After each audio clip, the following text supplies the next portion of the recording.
It is 6 a.m. on a Friday morning. Justin Myers with you. Portland Trailblazers return to action against the Houston Rockets tonight at Moda Center. Tip time set for 7 o'clock. Pre-game coverage begins at 4:30 right here on your home of the Blazers, 620 Rip City Radio. Oregon State women's basketball had a barn burner at the Pac-12 women's tournament in Vegas. They outlasted Colorado 85-79 in double OT. The Beavs now face top-seeded Stanford, 5 o'clock tip time from, is it T-Mobile Arena? From T-Mobile Arena. MGM Grand Garden Arena in Las Vegas. Oregon men's basketball falls at home to Colorado, but with Oregon State's win against Utah yesterday at Gill Coliseum, Oregon is now locked into the number 4 spot for next week's Pac-12 tournament. Coming up in an hour and a half, Joel Gunderson from Scoop Duck is going to be joining us, but it is a Fancy Coffee Friday. It's a Feel Good Friday, and it starts right now on 620 Rip City Radio.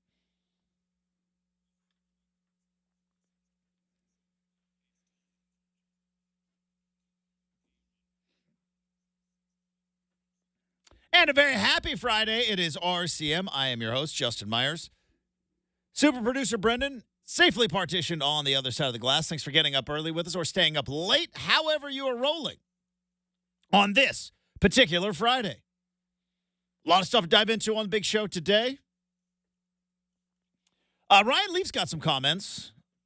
He was on another show that may air at this time on another station. Glad you're with us, by the way. But I think what's interesting is the message is getting lost because of the messenger. And we're going to talk about this in about 20 minutes. Well, we'll talk about it now, but we're going to talk about it in 20 minutes and kind of what the Bears are going to do. Are they cooling on Caleb Williams? Are other teams maybe a little bit fired up for Caleb Williams and starting to get a little bit drunk in terms of who they are or what they are offering up to the Chicago Bears? Do the Chicago Bears have maybe more options than they thought pre-combine? But Ryan Leaf, who, I mean, every Pac-12 fan understands who the significance of Ryan Leaf. But Ryan Leaf was on Dan Patrick's show, and he was like, yeah, I should not have started day one. And I don't think Caleb Williams should be starting day one. Whomever drafts him shouldn't be starting day one, not ready. And a lot of people are like, well, you are the biggest bust in the NFL. It's like, so I'm wondering, is Ryan Leaf the best or the worst person to throw out that opinion? Because a lot of people think, well, why would you ever listen to a failed quarterback in the NFL? But why? Like, why? Why did Ryan Leaf fail? Obviously, there were a multitude of factors. It wasn't physical ability. And for all of Ryan Leaf's faults, he was a hothead. He was a diva. Masking an addiction problem that ultimately led him to prison, but that obviously came later on in his life. But it was still was partying, and he was the king of "Do you know who I am?" Right? Like, I had friends who went to Washington State, and it was like, yeah, nobody was quicker to drop a, hey, do you know who I am? Faster than Ryan Leaf. But even with all of those faults, and even with the big blow up in San Diego, dude still went on to play like 7 years in the NFL. He was a backup for the Cowboys for a handful of years. It wasn't like he was completely out of the league in 3 years. And he has said, well, because of the way that it worked with me, and remember, and Brenden probably doesn't remember this because he was what do they call those things? Toddler at the time. But I guarantee you, the Beaver believers in your world know this, that Mike Riley left the Oregon State Beavers to go take over the San Diego Chargers. And Mike Riley was a first-year head coach and didn't have an awful lot of time, had to make a splash. Number 2 overall pick, Peyton Manning's going to Indianapolis. A draft day splash? Not a draft day splash, because they knew what they were getting on draft day, but had to make an opening day splash. And it was like, yeah, we got. That's the weirdest scene ever. People pay to get wet, Sonny. That's why that movie is so terrible. Are we like we're about? It's a cult classic for me, baby. We're close to draft day season, aren't we? Oh, we are. Where you will not stop bringing up that movie. Vontae Mack, no matter what. I mean, it's back when I liked Kevin Costner. All right, hold on a sec. Hold that thought, because I got a thought in my head. So let me just set this up. Attempt to be somewhat of a professional radio host here. So we're going to dive into what the Bears should do. And again, is Ryan Leaf the best guy because he went through it, or is he the worst guy because you might have been a little bit overpicked at number 2 overall, and maybe you didn't have the mental capacity to be an NFL starter, and maybe Caleb Williams does, because I believe as much of physical ability comes into play here, quarterbacks win because of wiring. The game slows down for certain guys, and the game speeds up for certain guys, and when the game speeds up for you, you throw a lot of picks. When the game slows down for you, you make decisions very, very fast. So I know that Ryan Leaf can say, well, I don't know if Caleb Williams is a day, and maybe he's right, but I'm a firm believer in the quote that Chip Kelly threw out that I'm sure he stole from somebody, which was, quarterbacks are like tea. Like, you don't know what you got until you put them in hot water. Like, you got to play your quarterbacks. Speaking of which, that John Lennon quote was going viral yesterday. Yeah, it turns out heavy. Was it very heavy, man? It kind of stuck with me. Really? Oh, yeah. I don't know why. You're falling under Chip's spell, are you? A little bit. I mean, he is the master of that. I saw it so many times. He is not in the right here. He left UCLA high and dry, collected millions and millions and millions of dollars, left players who signed with him and commit. Your word is your bond, right? Commitment is everything. Brotherhood. We're all in this together. I'm not happy, guys. I can't find my smile. I need to leave. And he's in the wrong. But no disagreements there. No. Yeah. But he can make, and maybe not saying you, but he can make very prominent media members go well, good for him. Good for him for choosing happiness. That's his spell. He's had it his entire life. He could sit there and tell you that to your face, you are stupid. I saw him do it. And he also told his fans to shut up. He told kids to shut up, and everybody was children. Well, he's kind of right there. You know what I mean? Hey, they were storming the field, Justin. I don't know if that was okay. They did not storm the field. It is a tradition at Autzen Stadium that after the players have 5 minutes to leave the field, that the fans are allowed on the field. It has been a tradition at Autzen Stadium from before Chip Kelly ever got there that kids go on the field and you can play catch. It is the thing that I did as a child. Memory after memory of going to games at Autzen Stadium and then waiting that 5 minutes, and then they open up the gates and you get to go on the actual field where the Ducks are playing and you get to play catch with your buddies. That's what those kids were doing while Chip Kelly's yelling at them, telling them to shut up. And then we all said how awesome he was for it, because that's his spell. He does things like tell kids to shut up or tell people how stupid they are. He is a gaslighter. I think I'm using that right. It's good for Chip, but he can come out, spew some John Lennon quote, and oh yeah, boy, it really hits home. It's yeah, but don't forget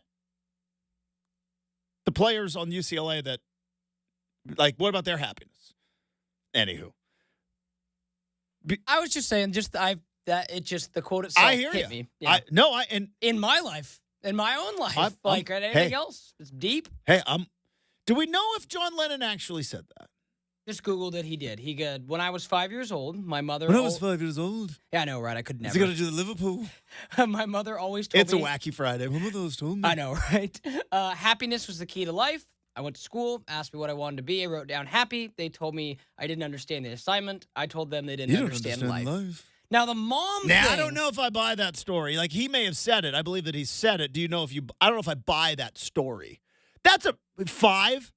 That's a pretty Now, maybe the guy that wrote that's a good point. The guy that wrote Imagine, maybe he had that kind of wisdom at 5. I don't know. When I was 5, I thought boogers were funny. But, that's just me. Now, I'm on local radio. I can be naive. And he's John Lennon. I can be naive sometimes to stories because, as someone in my personal life pointed out to me from last week's show, Justin, said, you know, Brenden, your host was actually right. If there's no video of Tyreek Hill with that woman, it's probably not real. And then it turns out she tripped over a dog. So they say, right? Yeah. So, and you were gone, and I didn't get to do the, hey, look at this. You left. That would explain why there's no video. So take your bow, my friend. She tripped over a dog. A dog. Like, that never got mentioned at all. Yeah. Like, there was a dog scurrying around. That's bizarre. All right. So we got some football stuff to talk about with Ryan Leaf is what that was going to be about. All right. Sports movies are full of unrealistic things. Where does the draft day ridiculous premise land? Now, I don't want to rank it because all sports movies have to have a level of just a level of drama built in, right? A level of unrealistic things. Every sports movie has it, right? Even including Moneyball, right?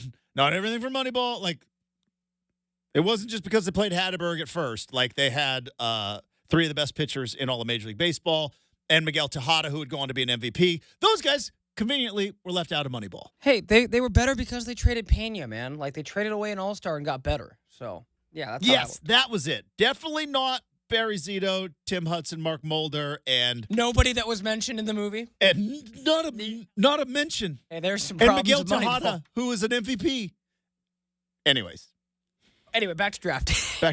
All right, the A tier is most unrealistic of all time, which that is Air Bud, right? Basketball playing dog. Yeah, right? Okay. Fair. That's A. Fair. That's A. That you are too young. You do not probably even have a recollection of Gus, the field goal kicking mule, which is a great movie. Gus was a mule, and they would say, "Oi," and he would kick behind, and he could kick 100-yard field goals. And they said, there's nothing in the rule book that says a mule can't play college football, and so he played college football. That is A tier. If that is A tier, what do we put in the unrealistic tiers of draft day? I say it's like a B minus. So that would never happen. Okay, the one again, childhood guilty pleasure. If it was on TV, I would totally watch it. But absolutely like Mike, Lil Bow Wow, Morse Chestnut, that whole. I know of Like Mike. I don't know what it's about. So he finds Michael Jordan's sneakers at 12 years old and becomes Michael Jordan, all his abilities. God, so magical powers, just like in Space Jam. Like, obviously, Michael Jordan's not going to play cartoons. But yeah, like Mike, still honestly, it's probably the reason I fell in love with the NBA at a young age because it had, a movie, Justin, where it wasn't a bunch of like fake players. It was real players and real logos. And look, there's Dirk and there's Steve Nash and there's, Gary the Glove Payton. So yeah, no, like. That one comes up for me. Yeah, there's the magic stuff, and then there's like animals that are playing. Ed was a third baseman of a minor league baseball team, and Ed was a primate. Where do we rank our good movie, Little Big League, man? Ooh. See, which I love. Another guilty pleasure. We're gonna do Hot Take Friday coming up in a bit. You want a hot take? I think Little Big League could happen. Really? I do. I think really? Little Big. It's more realistic than draft day. I think a 12-year-old could run a Major League Baseball team. They didn't even make the playoffs, okay? I know. They didn't make the playoffs. Stupid Brandy Johnson. So, I think a 12... Luke Collins' home run shouldn't have been robbed. Thanks, Griffey. Let's have a ridiculous, serious conversation, Brenden. Do you think a 12-year-old could get a team to just outside of the wild card in Major League Baseball as its manager with a pitching coach like Mac, who was good enough to be a manager? You think a 12-year-old could do it? I think he could. They didn't make the playoffs. It's not like he took them to the World Series. Like, it wasn't like Henry Rowan Gardner, who pitched as a 12-year-old. This guy was Billy Haywood. He just managed. And you know what? I bet there's kids playing enough MLB The Show who could figure it out. I think they could. I think you could coach a MLB team with a 12-year-old to a winning record. I could be swayed. But yeah, again, like that movie. They didn't even make the playoffs. If they made the playoffs, I'd be like completely unreal. But again, another movie I love because they got real people. Griffey is in that movie. Yeah. Randy Johnson's in that movie. Lou Collins is in that movie. The manager of the Mariners, who was super famous. Lou Piniella. Thank you. So yeah, that's kind of cool. But trying to think of another one that comes to mind. Well, like I said, Rookie of the Year, where he had the arm. There was another I know there was The Sandlot. There was Little Big League. There was Rookie of the Year, but. Yeah, you're absolutely right, Justin, because generally speaking, when you look up worst sports movies, Draft Day is up there. It's so, like I said, I think the fact that I believe a 12-year-old managing a baseball team is a more realistic movie than whatever they put in Draft Day. And whatever they put in Draft Day, what? You got the number one pick? Or you traded your future for the number one pick, and you're going to take a linebacker. Because you got to get one of these, Justin. One of these, the rings, man. This is going to hurt us with the cap. Cap's irrelevant. They're slotted picks. All right? Hey, Jennifer Garner's on it, man. We're going to have to move some things around, but.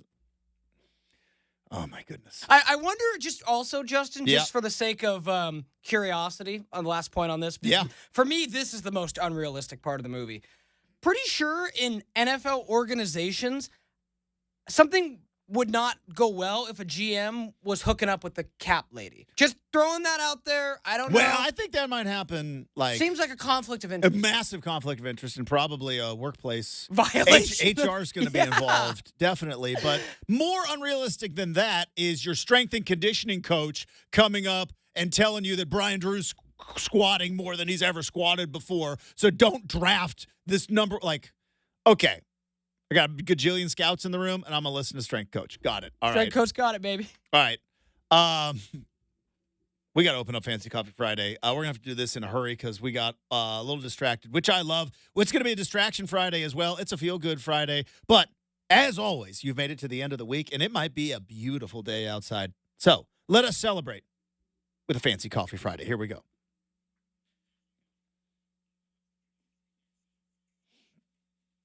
That's right. It is time to treat yourself with a fancy coffee, whatever you want it to be, whatever fancy is to you in your heart and to your cup.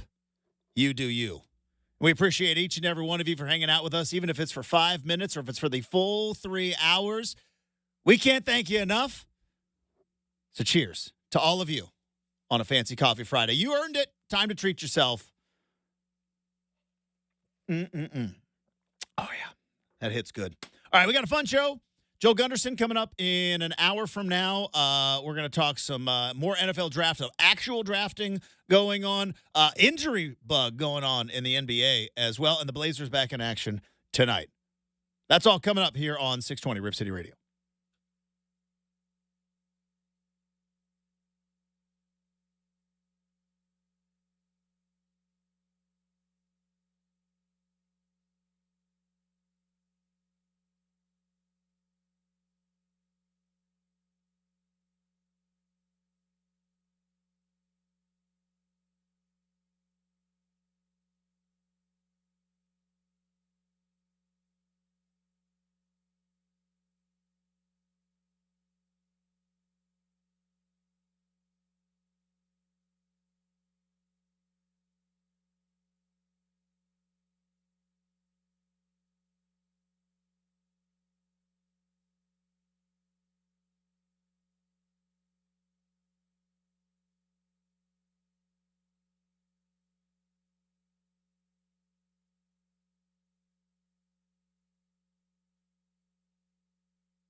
All right. So there is a place in the Portland metro area. Trust me, I'm going to get ultimately to the NFL draft. Trust me. But there is a place in the Portland metro area that I think most of us have all been to at least once. Brenden, you ever been to the employee store? You ever been to the employee Sure store? have. It's a magical place, especially if you're like me, a guy that loves sneakers. I'm indoctrinated into the Church of Swoosh, right? I am brand loyal, right? I am brand loyal, and you get this way. I don't know if it's an age thing or what, but like I've just found like I like the way Nike shoes fit and look. I buy Nike shoes. Everything. Golf shoes, workout shoes, everyday shoes. I like the way Nike shoes fit. I have a certain brand of jeans that I like the way these jeans fit. I know they're going to fit. I buy those. And I buy these shirts that I wear that my wife bought me, because you get to a point also where your wife buys your clothes, and it's actually great. It sounds terrible, but it's great. But when it comes to workouts, I only buy Nike. I'm brand loyal to Nike.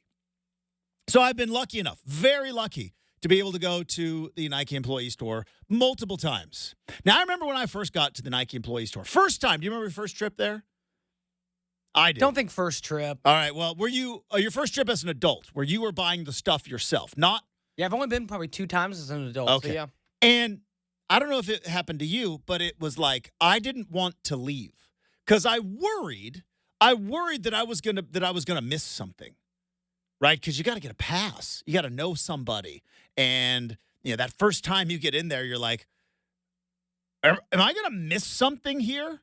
Is there a deal? Like I would circle that store 3 or 4 times, wondering, am I passing up maybe potentially like the greatest deal that I've just didn't see coming? Because you don't know, like, am I ever going to get back here? Well, luckily enough, I've gotten back there a handful of times. Try not to abuse the privilege. I think everybody's got, most people in Portland have got a buddy at Nike, and you're like, you can't abuse the privilege, but also you got to every once in a while, like, hey, what do you think? Our pass is coming along. So I've created a system. That when I go into the Nike employee store, I set a timer. You might be thinking, why? Hear me out. I set a timer. It's about 45 minutes, which is a very long time to be in a store. But at whatever point in time, when that timer goes off, Brenden, you know what I do? I take the cart and I go and I check out. That's the rules. Because I'd be in there for 3 hours if I didn't have this timer. Think like, do I want these? What about these? Oh, what about these? Oh, wait, I didn't see are those in my, can I squeeze into an 11 and a half, even though I'm a 12, right? Like, timer goes off, right to the checkout. That's where you're going to go. Time to make a decision and time to move forward. Why do I bring that up? Because we are in the him and hawn time of the NFL, where if you are the Chicago Bears and you have maybe went through your pre-combine scouting of Caleb Williams, your scouts were watching games during the fall. They were there at the Coliseum. They might have been there at Autzen Stadium, sitting next to me, watching Caleb Williams, and he would make some unbelievable throws that day. His defense was terrible, but he made some unbelievable throws. And he did all this scouting. And maybe he did the same thing with Drake May, and maybe he did the same thing with Jaden Daniels. And then you do, all your evaluation. And let's look at the tape. Let's break down the tape, and then you go to the combine. And all right, let's get the measurables. Now, he didn't throw at the combine, and there's no reason for him to throw at the combine. But you get the interviews, right? And you get to let's check this kid's moxie out. Can we rattle him in these interviews? Because sometimes you hear about these teams trying to rattle these players. And you've done all, and even there might even be a pro day coming up where you're like, maybe let's just double check. But at this particular point, if you were the Chicago Bears, it is the 8th of March, almost 6:30 a.m. Pacific time. the alarm's going off at the employee store. If you don't know what you're doing at this point in time, at the quarterback position, well, that gives me a pretty good indication as to why the Bears have been irrelevant for the past 30 years, almost 35, other than the one Super Bowl they made with Devin Hester and Rex Grossman. Now, the Bears been Rex, he was solid. That was a fun Bears team to root for. Devin Hester was fun to watch. Rex Grossman, man, he'd talk about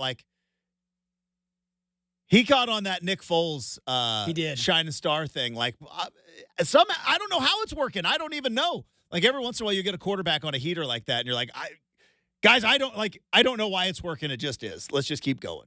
But for the most part, the Bears have been an irrelevant franchise. Other than that Super Bowl year, he never had a career-winning record as a quarterback. No, that was the Nick Foles year. Yeah. Nick Foles did it with the Eagles. It was like, how is this happening? We don't know. We joked about unrealistic sports movies. That's is Angels in the Outfield. Totally is. Matthew McConaughey. Remember Matthew McConaughey was in Angels in the Outfield? A lot of people forget that. He was the guy that Al picked up. And it was like, I don't know. I felt like I was being lifted. And it was like. Is that before Dazed and Confused? Or around the same time? Because I thought that was early Matthew. Was like. I think it was right after Dazed and Confused. All right. That was, by the way, the baseball movie with the kids that I was forgetting about, which was Angels in the Outfield. Got you. That was a good run, though. Anyways, can't get back into that. We got to stay on the football real quick. But, at this point, if you're the Bears and you don't know, A, what you got or what you want to go get, you're in trouble.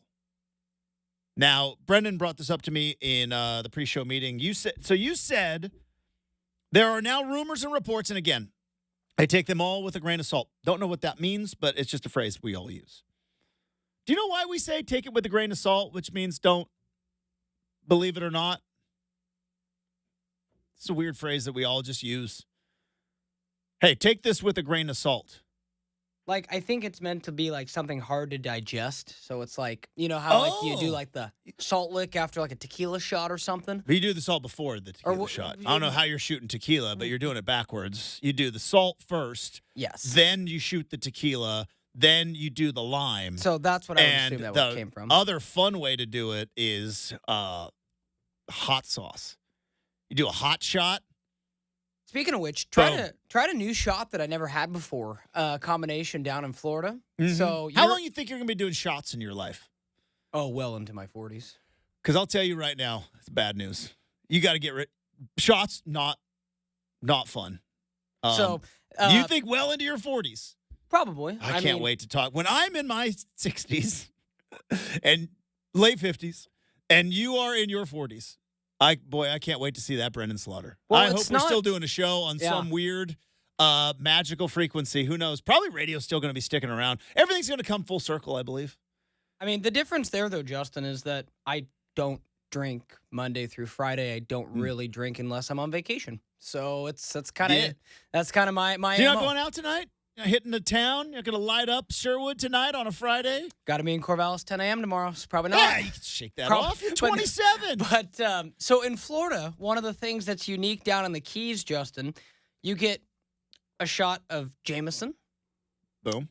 And then a shot of pickle juice. Yeah, pickleback. Yeah. Yeah. I had never. That's not just in Florida. They do it everywhere. I had never had that before. So tried that. That was really, really good. I'm not the biggest pickle juice fan.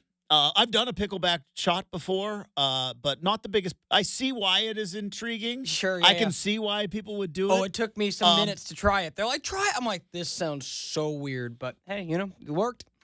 Anyway, back to Justin's point. It is funny, because you were like, I don't know, and I would be like, let's go. Yep, line them up. What are we doing? Pickleback? Got it. Sure, I'll try it. I've tried some bad drinks. They're like, Flaming Dr. Pepper. Let's do that. Why is it on fire? Cool. Who cares? Let's go. Don't do those anymore.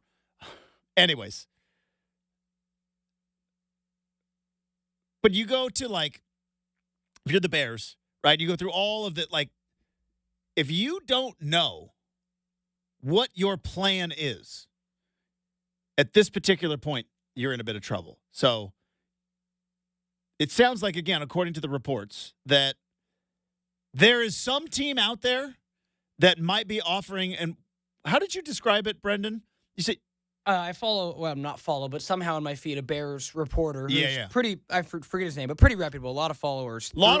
Throughout there and he pays for the blue check mark. So, there's that too. Some people got it anointed to them, though, but he probably pays for it. Yeah, but he said, and I quote, they did not get quite the interest they thought in Fields and have been offered a generational haul of picks. For Caleb Williams. When I hear generational haul, Justin, that to me, and we have to translate it over to NBA or over to NFL terms, that's like when the Clippers gave up 7 first-round picks and Shai Gilgeous for Paul George. Generational trade. And that still is the gold standard for a trade anywhere ever. Last year, the Panthers gave up 2 firsts for the number 1 overall pick to move up to go and get Bryce Young. If I'm not mistaken, it was I think they gave up 2 firsts. Yes. Boom. And 3 firsts. 3. Yep. Even and better. Then a second. And then DJ Moore.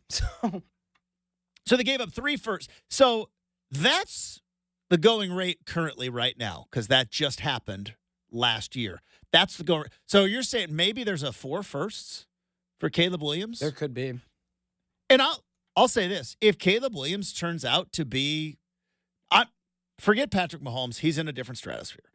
But if Caleb Williams turns out to be like, Josh Allen, heck, even C.J. Stroud, it's worth 4 firsts, right? Probably.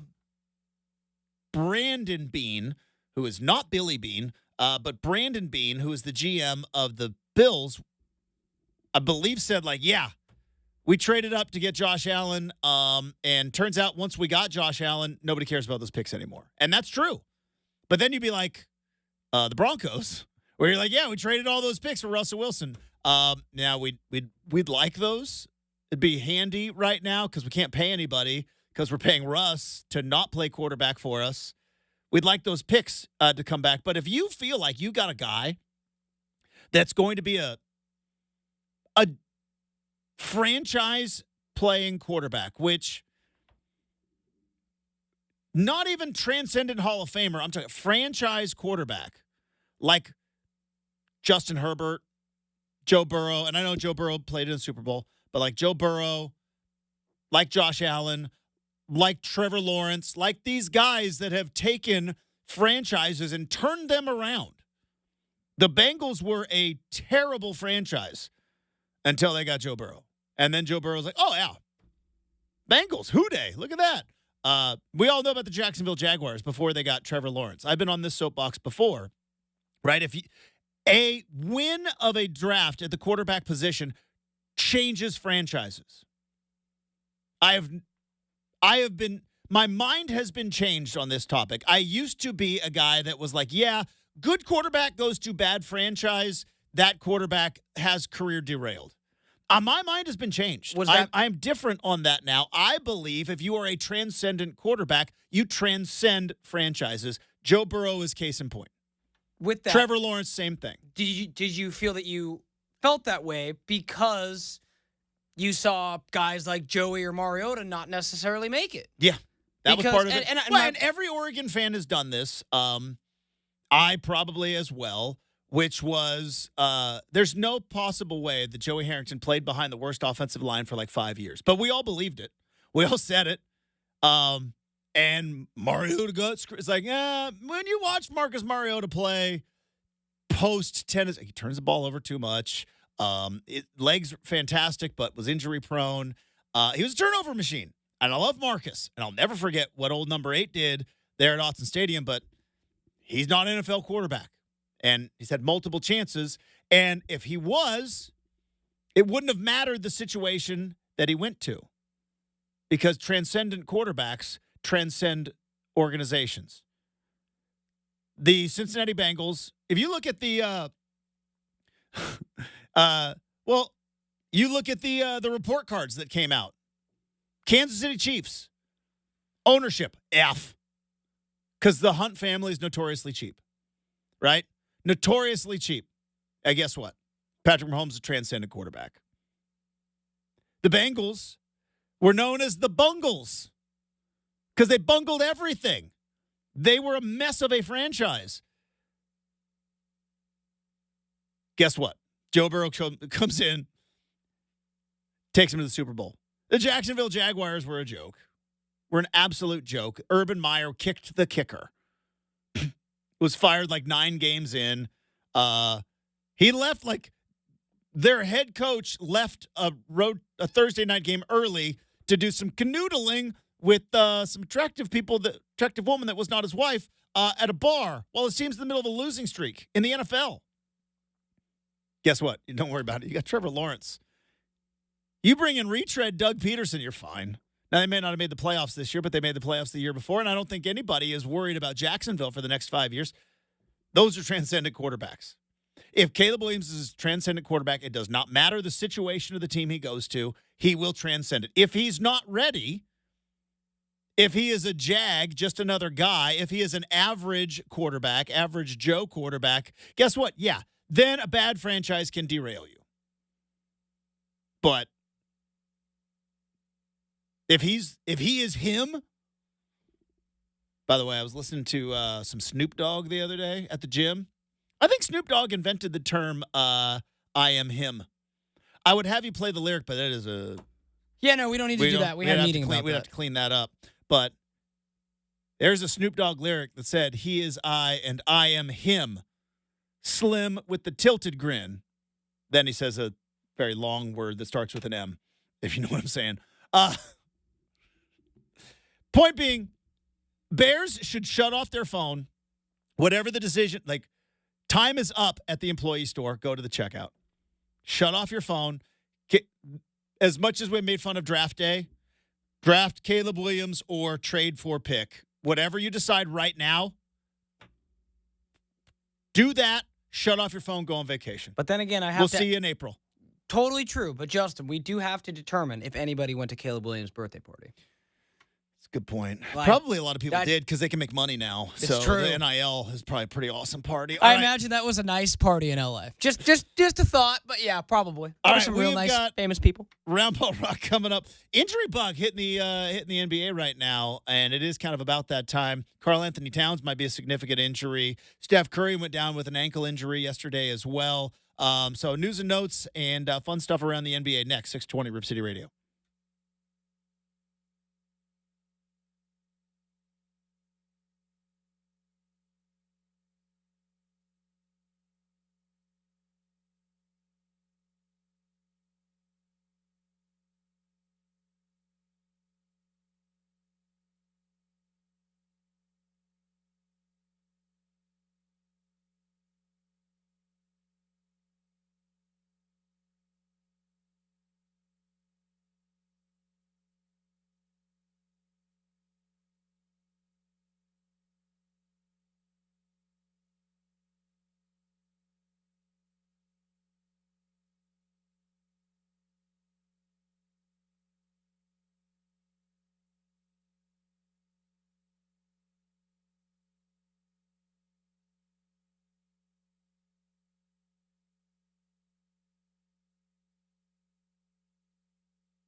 All right, time to wrap up hour number one. Blazers back in action tonight. They'll be taking on the Houston Rockets.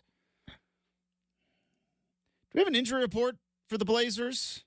Let's see. Brogdon, Sharp listed as out, along with Robert Williams.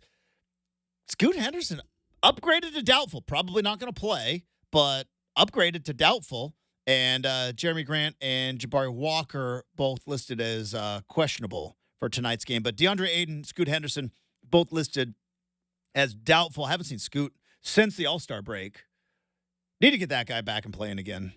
Like, we got, like, that's got to be, like, the most important priority. But, again, got to do it healthy, too. Do we even know what his injury is? It's the adductor. Remember, we learned that's a hip. The hip. And apparently he had a previous adductor injury and then aggravated it in the showcase game, whatever that was. The Rising Stars Challenge, I believe, is what it's called. Is that what it's called? They used to call the dunk contest the Rising Stars Dunk Contest because none of the old established players would be in the dunk contest. So they had to, like, change it a little bit. It was a crazy time, by the way, in the NBA. Brenden, did you know that there was a time, because people always talk about the dunk contest. Why don't the players do the dunk contest? Why don't they? I'll tell you when the dunk contest went awry. It's when they started letting non-all-stars participate in the dunk contest. Hey, put some respect on Matt McClung's name. He's fun to watch. Can't play in the NBA. Like, I haven't seen him play in an NBA game, but he's fun to watch. But, like, that was back in the day. Like, you had to be an all-star. And then they started letting, like, younger guys come in because the all-stars are like, I don't know if I want to do 3 days of activities on the all-star break. Anyways, all that being said, Scoot Henderson not listed as out. So we'll take that. That's progress. Now it's doubtful, so we obviously have our doubts, but getting closer and closer to potentially playing for this team. Other things going on in the NBA, we need some John Tesh and some round ball rock. All right, so Karl Anthony Towns is going to have surgery on his meniscus. The Timberwolves won last night. Did you see that Anthony Edwards block to win the game? The dude is so good. He is so physically gifted and kind of out to lunch sometimes. Forgot tip. He didn't make the tip for the Blazer game the other day. And I've heard, like, did he have to go to the bathroom? Do you think that was a bathroom thing? He said, I just lost track of time. And I thought for a minute, and I don't even think I even brought it up on the show. I think Pounce was here, and I was talking to Pounce. That was on Tuesday. And it was like, yeah, like, hey, I could see, because he's dealing with some injuries, and he's like, I have my own pregame stretching routine. It's like, but then I thought, they do starting lineups. And when you're at home, starting lineups pretty prominent. They turn the lights down. They do a whole thing. Like, what? Like, did he leave after starting lineups? Did he have to? Did he have to go to the bathroom? Probably the bathroom. Did he try to, like, I think I can make it? We've all been had to there. go to the bathroom. We've all been there. Look, we got to run, dude. And I have ultimate sympathy for any athlete that in that situation, because once 6 o'clock rolls around, guess what? My bathroom breaks are the same as the commercial breaks. Like, I've tried to, like, somebody when talking about radio, and it is funny, and I actually can laugh it off. Used to get very offended by it, but I can laugh it off now. It was like, oh, just work 3 hours a day, huh? I was like, well, when you show up to work and you do the first 15 minutes of getting coffee and chatting with your cubicle guy, and then you space out like on Office Space, and then you go for like a walk because you have to take a call. Like, yeah, we're on. I can't go to the bathroom in the middle of a segment. So all that being said, Karl Anthony Towns was unbelievable not Karl Anthony Towns, he's injured. Anthony Edwards was unbelievable last night. Expected to be back early in the Western Conference playoffs. Karl Anthony Towns with surgery. This could be a big deal for the Timberwolves. Might throw a wrench in this whole thing. A meniscus is what, usually 4 to 6 weeks, so he could be back by the playoffs, but you don't know. Like, but is this the other thing? Surgery. Every surgery is different. Yep. Different, and like, dude, he's 7-footer. Like 7 foot. Like, they're just different bodies. Also, Steph Curry went out with an ankle injury yesterday. I'm be interested. Does Golden State start shutting things down a little bit, or they make one final run at it? They're sitting like number 9 in the West right now. I don't think that they would shut it down because then they're just giving Portland a better pick. Yeah, but what if Steph Curry's hurt? Like, you know what I mean? Like, yeah, do they really want to make the Blazers better? All right, hour number 2 coming up. Joel Gunderson's going to join the show. We're going to do some Oregon basketball whining. At least I am, and I'll get his thoughts on that. It is a Hot Take Friday. All sorts of great stuff coming up next. 620 Rip City Radio.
It is 7 a.m. on a Friday morning. Justin Myers with you. Portland Trail Blazers return to action tonight against the Houston Rockets. Tip time at 7 o'clock at Moda Center. Pregame coverage begins at 4:30 right here on your home of the Blazers, 620 Rip City Radio. It doesn't sound like it, but believe it or not, there is actually some good news. Scoot Henderson and DeAndre Ayton both listed as doubtful, but they are not listed as out. Jeremy Grant and Jabari Walker both listed as questionable for tonight's game against the Houston Rockets. Oregon State women's basketball had a barn burner last night as they beat Colorado 85-79 in double overtime. Massive comeback, too, for the Beavs. But they get the win, 85-79. Double overtime will face top-seeded Stanford, 5 o'clock in Vegas, the Pac-12 women's basketball tournament. And coming up in about 20 minutes, Joel Gunderson from Scoop Duck is going to join the big show. We've got a Hot Take Friday, and the Pac-12 basketball conference ends with a whimper. We start hour 2 right now, 620 Rip City Radio.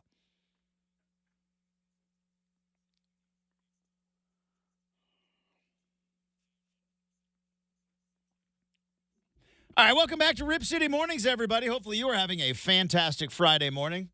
The sun is shining. It's getting to be about that time.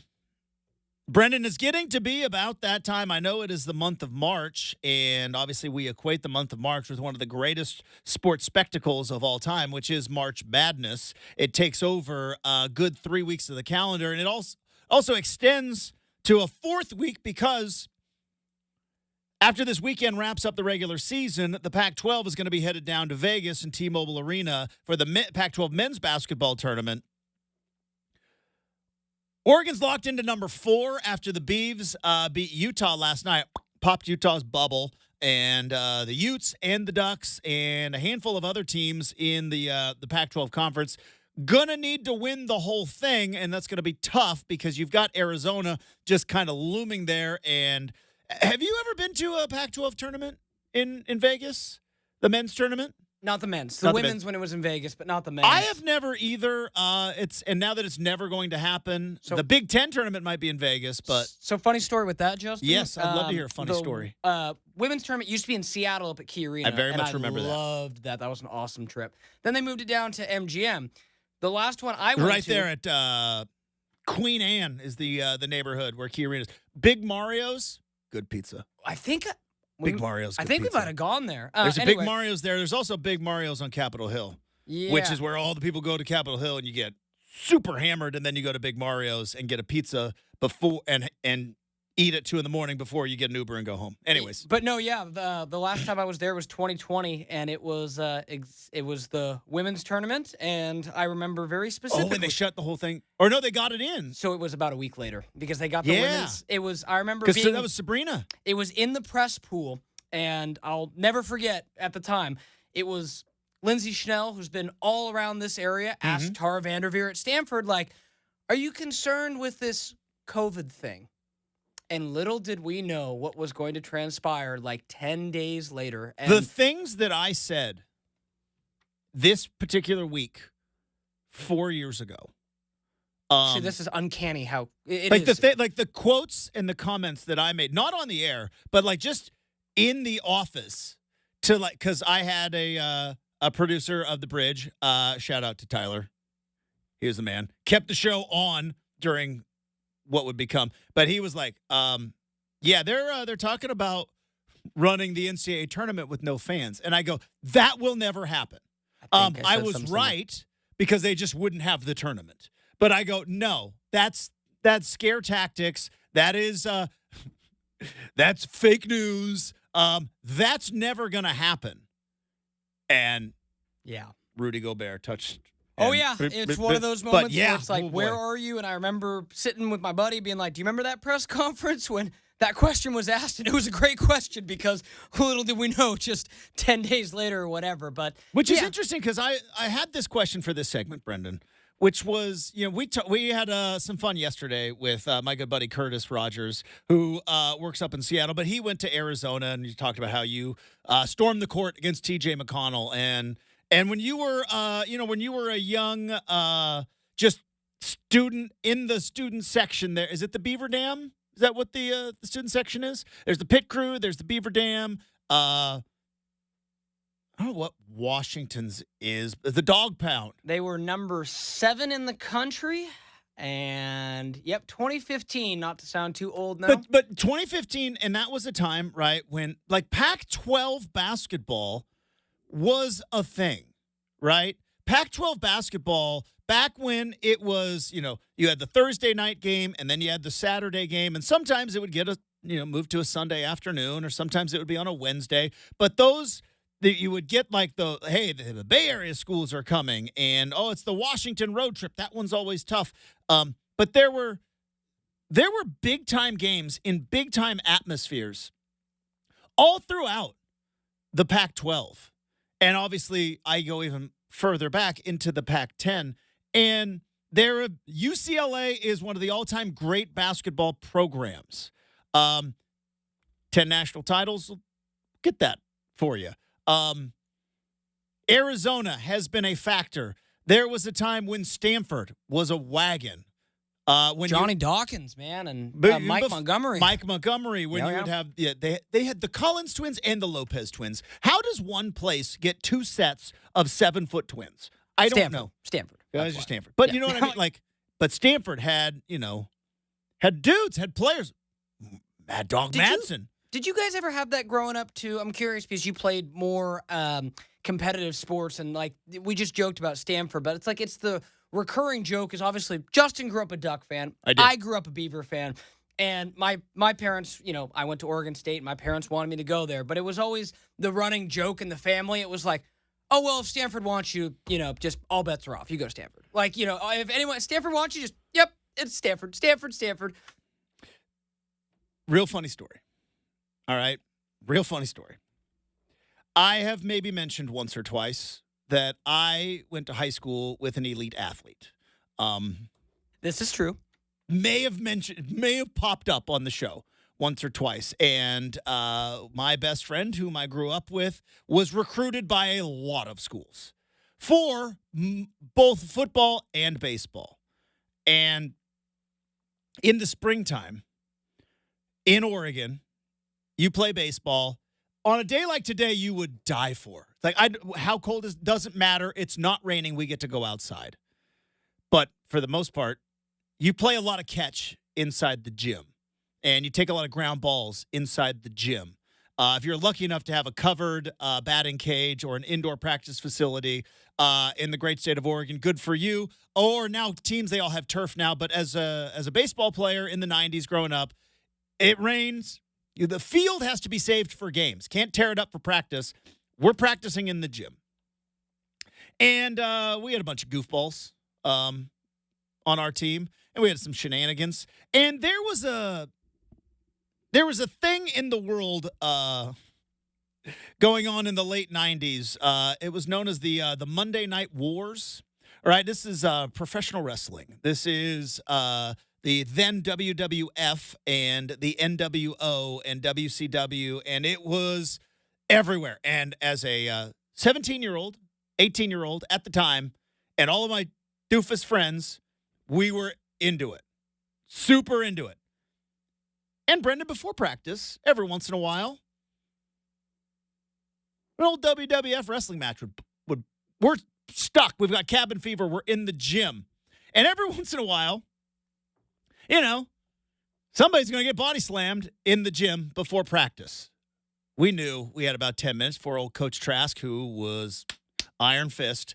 And so we had a little Royal Rumble going on before baseball practice. As I mentioned, played with an elite athlete, being recruited by lots of schools. Of all the days to be in the middle of a Royal Rumble before baseball practice, who's in town to take a look at Troy? Stanford. So my baseball coach, like, imagine being a high school baseball coach in Southern Oregon, and Stanford's like, yep, we're going to come up. We're going to fly into Eugene, drive an hour down, get exit 119 into Winston, and we'd love to talk to Troy. We want to watch you guys practice. And my baseball coach was so pumped because Brenden, as you know this, on top of academia, Stanford baseball, they're good. Are they good this year? They were really good last year, I know. Yeah, I think they've... When I was growing up, they were on par with the best teams in the country. Stanford baseball was an elite level baseball team. So imagine now you're a 3A high school baseball coach in Southern Oregon. Yeah, they're down 6-6 to start the year. I think they lost like 10 games all last year. But as a baseball brand. Oh, totally. Right? Yeah. So, Brenden. This is the brand in the 21st century. So it's 1998. Look up Stanford baseball 1998. Let's just see where they fit. I think they made the College World Series that year. I know that was the year USC beat Arizona State. I think they made the College World Series that year. Or if they didn't, they were very, very close. It's tough to go back, and they don't really have the records. So, anyways, all that being said.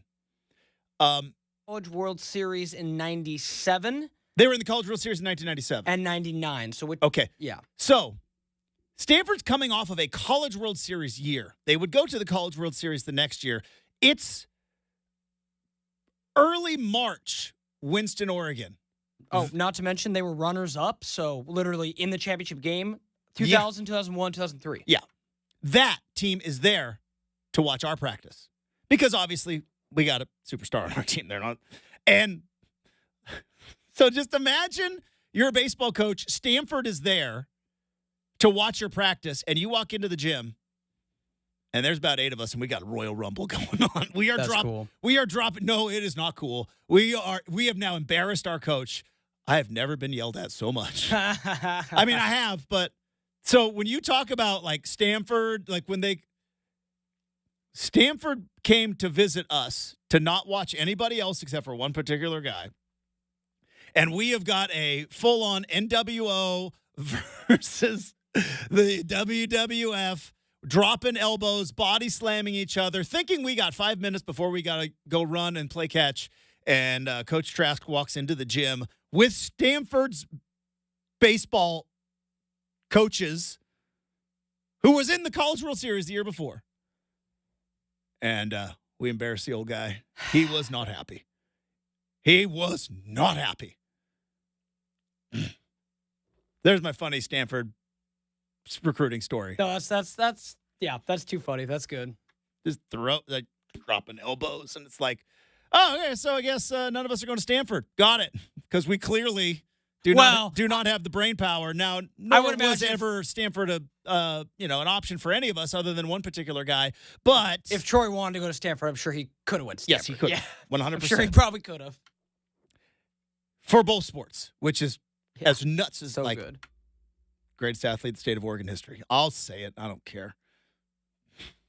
I'm biased, but not as biased as the 503 peeps are. Anyways, I was going to do a whole thing about Pac-12 basketball, but I got lost in a story. I feel like the story was worth it. I feel like us getting, completely embarrassing ourselves in front of one of the most prestigious academic and athletic departments in all of sports. And just imagine what Coach Trask must have been like. He had so much pride. Like, Stanford's going to watch my baseball practice. And we had a pretty good baseball tradition at my high school. Like, we cared more about baseball than football, which is funny because we put 3 guys into the NFL. But we cared more about baseball in my town. And, he comes walking through the door, and it's with Stanford baseball. Not quite having Nick Saban watch a football practice, but not that far off. And it's oh, here's Sting off the top rope. And it's you idiots have embarrassed me. So that was Mark Marcus or the entire team? I don't even remember. I just remember I got yelled at a lot. No, it wasn't the entire team. It was the coaches. Again, Mark Marcus is a legendary coach, man. That's something. I just remember Stanford was there, and that's so cool. We got yelled at. It's not I sit here and say from this 20-some years later, yeah, it sounds cool, Justin. It's a funny story now. At the time, I was scared to death. Don't tell it. he's going to run us till we die. we are never going to play baseball again because we're just going to run our entire life and be yelled at and called names. All right. You know who would never call name? Joel Gunderson, other than excited to be on the program. Joel Gunderson, friend of the program from Scoop Duck, joins us next, 620 Rip City Radio.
All right, very excited to bring back on the program, friend of the program. And I'm excited for a multitude of reasons. One is that Joel Gunderson is incredibly smart, and he brings an awful lot of knowledge, and he knows a lot of names of a lot of players that I don't even know. But here's the other reason why I love having Joel Gunderson on the program is because Joel is old enough to remember a time before the SCO Ducks and the Duck Nation world and has a perspective on both Oregon football and Oregon basketball that we may have to dive into on the big show today. So welcome back to the program from Scoop Duck. Joel Gunderson back on the big show. Good morning, Gundy. How we doing? Well, good morning. I don't know how to follow up that wonderful introduction, but happy to be back on. I missed you guys. Missed you too, bud. And now, Joel, here's the deal. I'm sure you've listened to this show enough. You know that after the intros, the segment goes downhill. Like my whole, it's flash and smoke and mirrors on the intros, and then like substance. It's we'll see what happened. What's your interview style, Justin? Really good intros, and then a big word jumble mess and a lot of distraction. But I'm gonna try to stay focused for the next couple of minutes, because here's where I want to have a discussion with you. Let's talk some Oregon hoops real quick. And I don't want to do the what's going on with this team and injuries and everything else. Joel, I am a big believer in culture. I believe there is a culture of Oregon football that helps on top of Nike money and good coaching, but there is a culture of Oregon football that recruits see, that other teams see, and the cool factor and everything else. There used to be a culture with Oregon basketball that I don't believe exists anymore. You were there. You were there with Andy Holland and Nate Jolly in the pit crew, right? Waiting in line before games. That doesn't exist anymore. What the heck happened? I think it's a combination of things. Look, I might be the wrong one to talk about this because I personally have never been a Dana Altman guy. Yeah. And it has nothing to do with his, on-court coaching abilities. I mean, clearly the guy knows what he's doing. I kind of had a bad vibe about him since the beginning when, there was a lot of issues with some of the guys he was bringing in that had a lot of off-court issues. He kind of soured me a little bit, from the beginning. And, look, I mean, you and I are both shake fist the cloud guy. And to me, since they moved out of the pit, it doesn't feel the same, and nothing that Matthew Knight Arena will ever come close to what the pit was, and it's nothing that Matthew Knight does. It's it's a new age arena, but when you move from an environment for one that is extremely dangerous and unsafe and wouldn't pass one OSHA code. But that you walk out of there and as a fan you're bloody and sweaty and you feel like you played in the game because you were in that environment, and then you go to an arena that it's modern, has all these great advancements, but it feels like you're in a giant warehouse, and it's a combination. He's not bringing in top level talent like he was.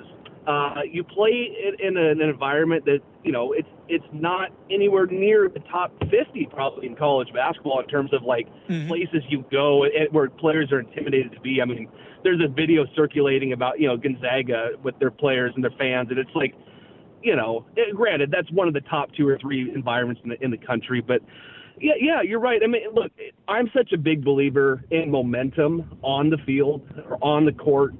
And I think that exists in everything else. It exists in recruiting. It exists in just overall culture, like you said. So when things start going south, and for Oregon basketball, it's not even necessarily that it's gone south, but they're almost in a place that's worse, where they're in just that mediocrity.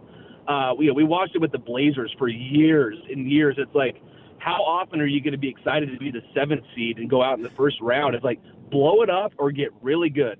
And I kind of think that's where Oregon basketball is at right now, where, Dana's getting up there in age, and he says he's not going anywhere. And you want to believe that having that continuity is a good thing. But at some point you have to look and think maybe it's time to bring in some fresh blood, or go out and bring in a coach that is ready-made to win right now. I mean, you kind of go one of 2 ways. And he's been here, 15 years? Mm-hmm. And maybe it's just time to move on. They had, they peaked in 2017, and since then it's been an uphill climb to even get back to, being some sort of contender. And you have brief moments here where they flash, and he still recruits and they bring in good players. But at some point, if you're bringing good players and it's not working, you have to look from a 10,000-foot view, and probably from the top down. So, from someone who's never fully bought into it, I would love to see the school move into a new direction. Again, not anything to do with his on-court abilities, but try something different. Bring excitement back. Make that place worth going to on a Tuesday night. If I live in Portland, I want to go back down there. I haven't wanted to go to a game on a Tuesday night in years because of the environment, because of just the sort of overall blasé with the team. Like, make it a destination place again, because that's what the football team is. Make that basketball team the same thing. Joel Gunderson from Scoop Duck joining us here on 620 Rip City Radio. And, I was critical of Ernie Kent when I was on the air down in Eugene. But I will say, looking back on those years, one of the things that Ernie Kent did an extremely good job of, he sold the program to the fan base, right? And look, Ernie Kent loved a camera and loved a microphone. And Dana Altman clearly is the opposite of that, right? Does not want to be around a microphone, does not want to be around a camera. And Ernie was, he was the Pied Piper of Eugene for a while. And he went out and he did sell the program. And I do think you kind of have to. Now, football has gotten to a point where it sells itself.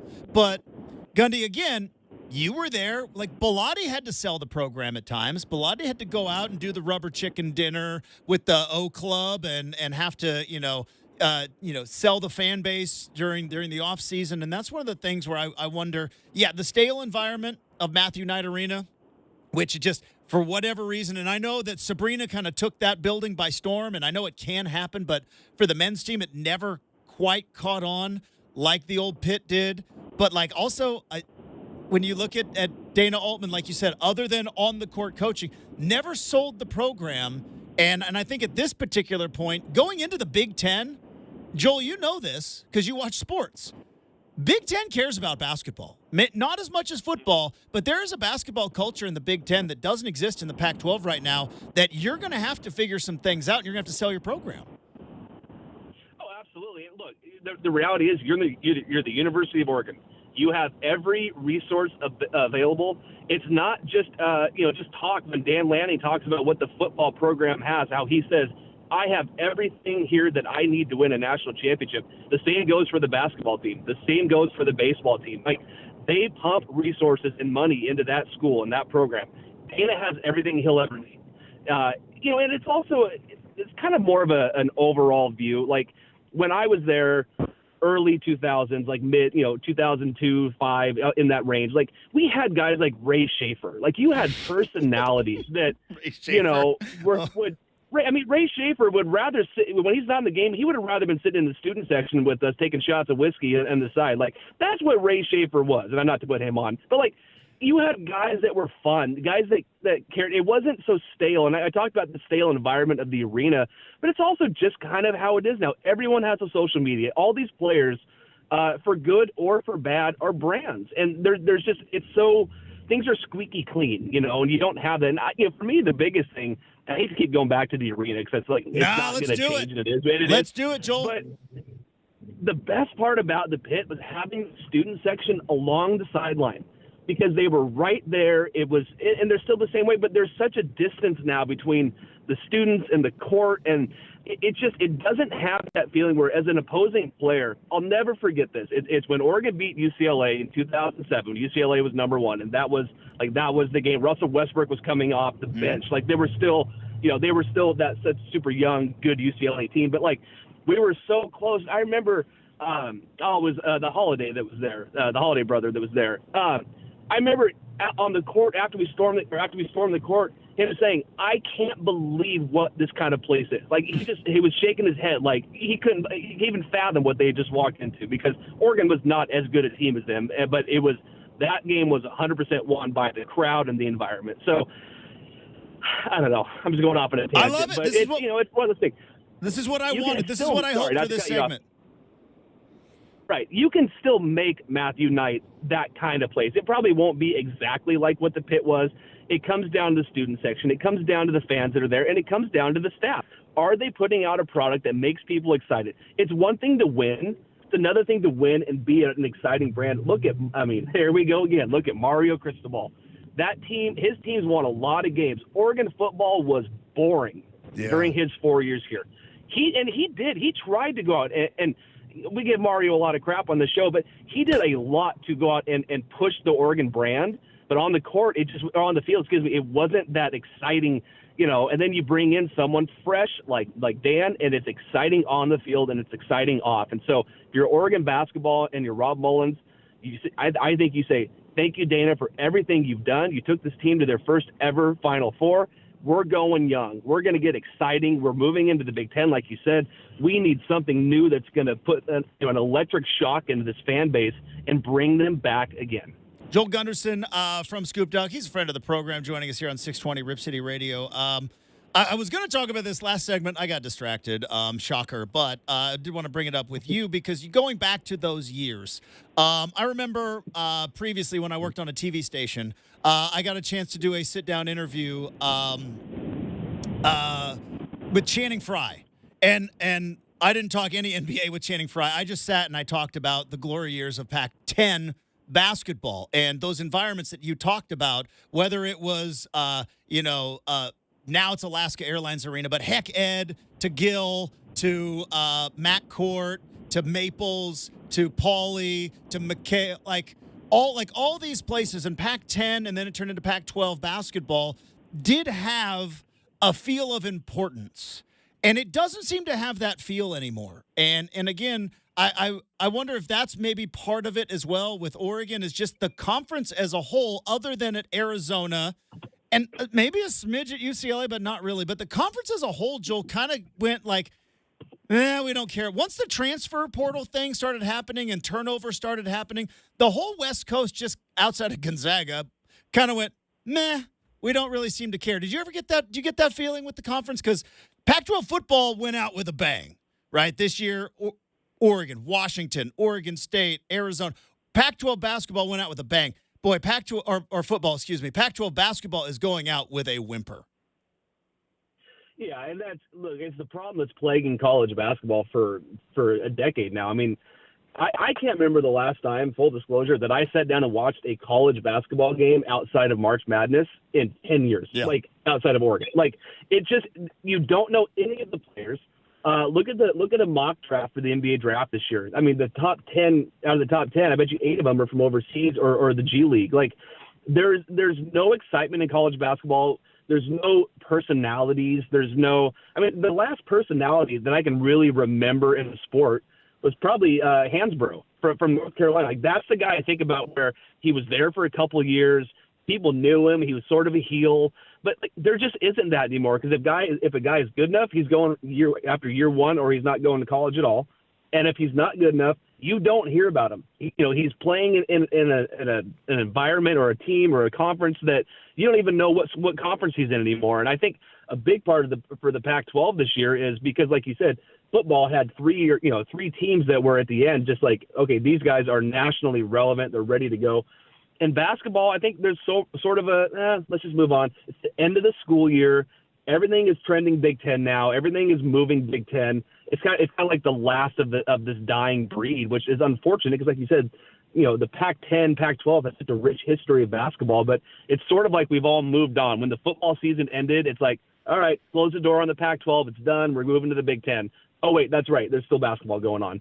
And then on top of it, there's not really a great team. There's not someone to rally behind. So, I think it's more of a bigger picture with college basketball. We need, I think the baseball model is great. You either leave out of high school, or if you go to college, you go for 3 years. And I know it'll never move to that with NIL and the transfer portal and stuff, but get us back to where we have players that we recognize, players that we can follow from year to year and see how they progress. That's what, to me, overall would bring people back. Joel Gunderson joining us here on 620 Rip City Radio. All right, I'm not going to let you out without talking some college football real quick. More big picture stuff with college football. You mentioned kind of there's no real stars in college basketball. There's no real personalities. And obviously in football, there's a couple of guys coming back. But with much like in basketball, with so much player movement, we do kind of lose a little bit of that star power. And I think one of the biggest examples of that is you got this video game that producer Brenden. I don't know if you're a video game guy, but like everybody's been waiting for this video game. I'm not a video game guy, but I know that my X feed and everything else is talking about this NCAA football 25. And I was thinking, like, all right, who would be, now that you could actually put real players in college on the cover, who would be on the cover? And we're really in a place now where, other than maybe Quinn Ewers or Jalen Milroe, the two most famous players are a third-string quarterback out of Texas who is Peyton and Eli's nephew, and Dion's kid who went 4-8 last year. Is that where we're at in terms of famous players in college football? Kind of, yeah. But I mean, I think I was going to say, is that like because of the player football, movement, like we talked thing. about with basketball, with all that player movement? Like Dylan Gabriel's going to be a star. Going to be a star. Right. But, like, this is his third school in 5 years. Right. I think for, college football and, to a lesser extent college basketball, they've always been driven by the coaches. It is a coach in a school brand league. I mean, when they're highlighting a game, they're highlighting Nick Saban versus, it was Nick Saban versus Les Miles in 2011. It wasn't Alabama versus LSU. I think with everything that happened this offseason, the only logical answer is to have Nick Saban on the cover as clearly, I think, established himself as the all-time greatest coach. The year he leaves, the year the game comes back. So if you're going that route, I think Nick Saban would be the answer. But no, I think so. I'm going to contradict myself because the opposite problem for college basketball, I think it's good for football that it's not player-driven because it is so deeply embedded in tradition, program, coaches, tailgates, fight songs, third quarter songs. Like that's what college football has never been about the individual player, because you have 100 guys on a roster. Like, yeah, of course you're gonna have guys that stand out, and every decade has had a player that you can look back and say that was a guy of that year, that era. But for the most part, it has been the Bear Bryants, the Vince Dooley's, not Vince Dooley, but like you have it's when you're older and you're looking back on, you're talking to your grandkids about going to games. He was the coach, and then there was the players, but I think in this day and age, you have guys that you talk about Quinn Ewers, like he signed $1 million NIL deal when he was still his senior year in high school, like.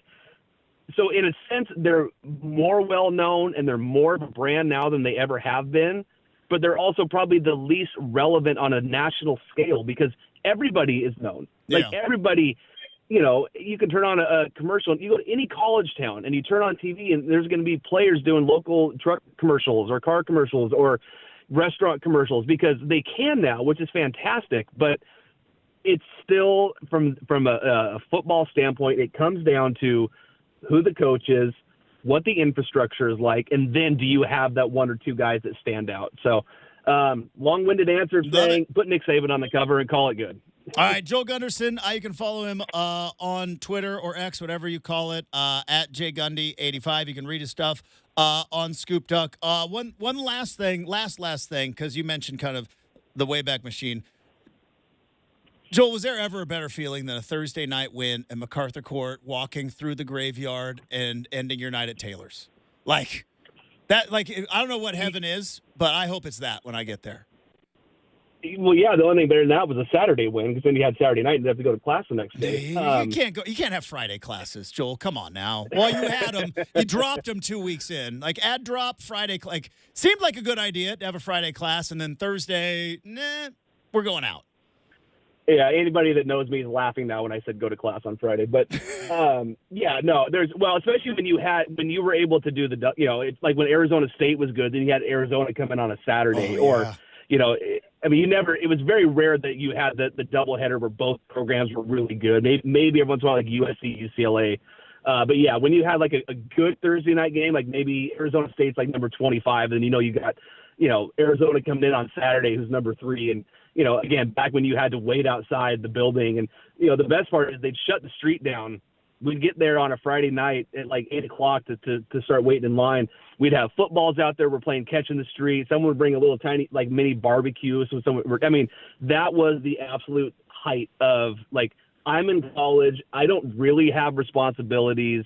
And I look back on those memories, and those are what you think of. And I think, going back to what I was talking earlier, like, that's sad that college kids now won't have that. And with the way that college football is moving and college sports in general are moving, my dad and I were talking about this here today. It's like, as long as we don't lose, like, the traditions, like, you're going to add new things in, it's going to evolve, but just don't lose the tailgate. Don't lose the fight songs. Don't lose the colors. Like, keep that and let that keep going over generations. And, you know, today, students that go today, their memories are going to be different than what ours were, but for them, they're going to still be great. It's just going to look different. As long as there's that common thread throughout of college sports, keeping that feel of, this is my program. As long as that happens, we'll be all right. There you go. Joel Gunderson, as I mentioned, at jgundy85. Check him out on Scoop Duck. Hey, Gundy, love having you on. Love talking Ducks with you. Have a great weekend. We look forward to talking to you again soon, bud. Sounds good. Pray for good weather. I'm playing Stone Creek tomorrow morning. I need it to be dry. I think we're good. I think you're good. I think you're good. You just I hope so. You gotta get an early 18. Attaboy. Talk to you soon. 7 a.m. tea time. Here we go. Perfect. There we go. All right, we have got, what are we doing next? Hot Take Friday? That's coming up next. Wrap up hour number 2, 620, Rip City Radio.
All right, time to wrap up hour number 2. And not only is it a feel-good Friday, not only is it a fancy coffee Friday, but it is time to spice it up a little bit. And we save our hottest takes for the end of the week. These are very impassioned, very opinionated things about silly, silly stuff.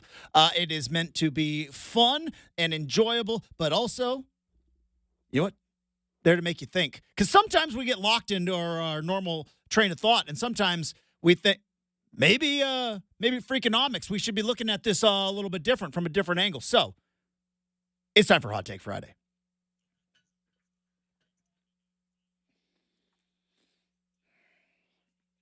I've said it before on Hot Take Friday that I believe tater tots are better than French fries. I will stand on business on that take. That's not what I'm going to do here. I think I have uncovered another hot take though. Brenden, I think a fried chicken sandwich is better than a hamburger. I think we've gotten to the point now. The fried chicken sandwich, I think, has surpassed the hamburger in terms of what is the best menu item if both of those things exist. And here's the deal. I love hamburgers. All right? I love hamburgers. I love beef. Matter of fact, this weekend, I'm going to pick up a quarter of a cow that is going to be mine and mine alone that I shall consume over the next year. Literally for you? For me. Your wife won't She partake? is not a red meat eater. I am. Me too. Quarter of a cow, all for your boy, that I shall be eating for the entire year. It's going to go from the butcher to my freezer this weekend. I'm pretty pumped about it. That being said, I love hamburgers. But when you go out, I think a fried chicken sandwich is better than a hamburger. I think we've cracked the code because fried chicken sandwiches used to not be better because they were an afterthought, right? They were like the patty that was like it was like a big chicken nugget. Now like Chick-fil-A, Popeyes, Wendy's, and even like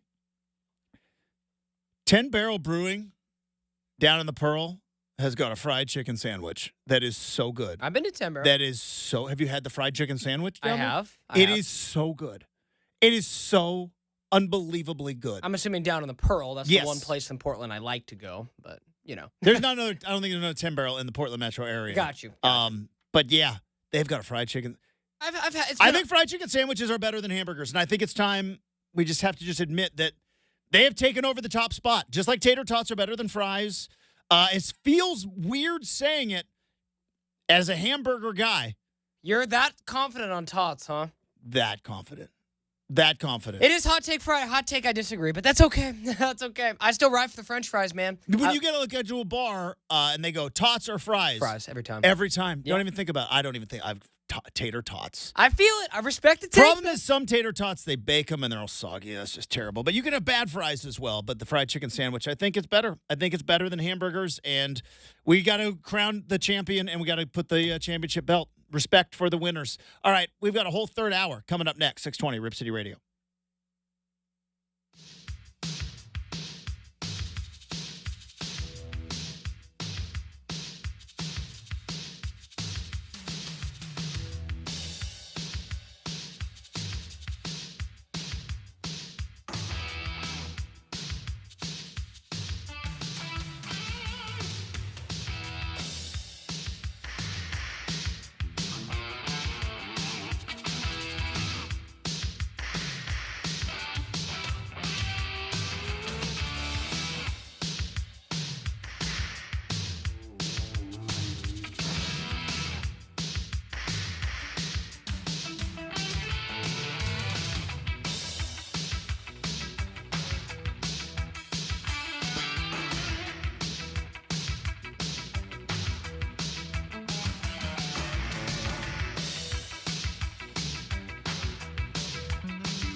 It is 8 a.m. on a Friday morning. Justin Myers with you. Portland Trailblazers return to action tonight against the Houston Rockets. Tip time is at 7 o'clock at the Moda Center. Our pregame coverage begins at 4:30 right here on 620 Rip City Radio. Injury news for the Blazers.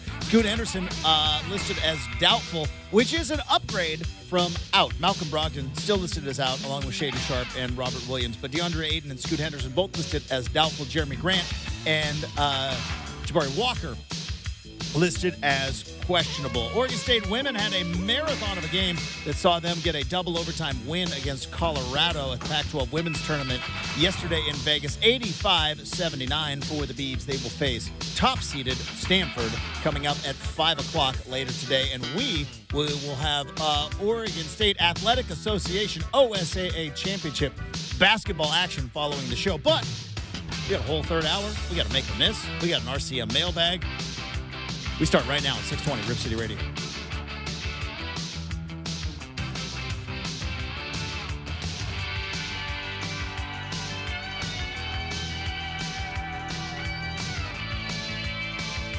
And welcome back to Rip City Mornings. Hopefully you're having a fantastic Friday. Joel Gunderson joined us last hour, and he brought up an interesting point, which is why we bring on smart people on the show. Because I don't want to sit here and dominate every single time. I like to hear other opinions. I like to hear other perspectives. Because I have been saying for a long, long time, beware college football of becoming college basketball. Beware. Because if you look at everything that is happening in college basketball to where it has turned into a one-month sport. It is. Brenden, you're a big sports fan. Do you watch any college basketball that's not Oregon State? No. And that's even really not been much of a watch this year. Yeah, the women. They kind of stink. Not the women. The women are good. They got a chance against Stanford.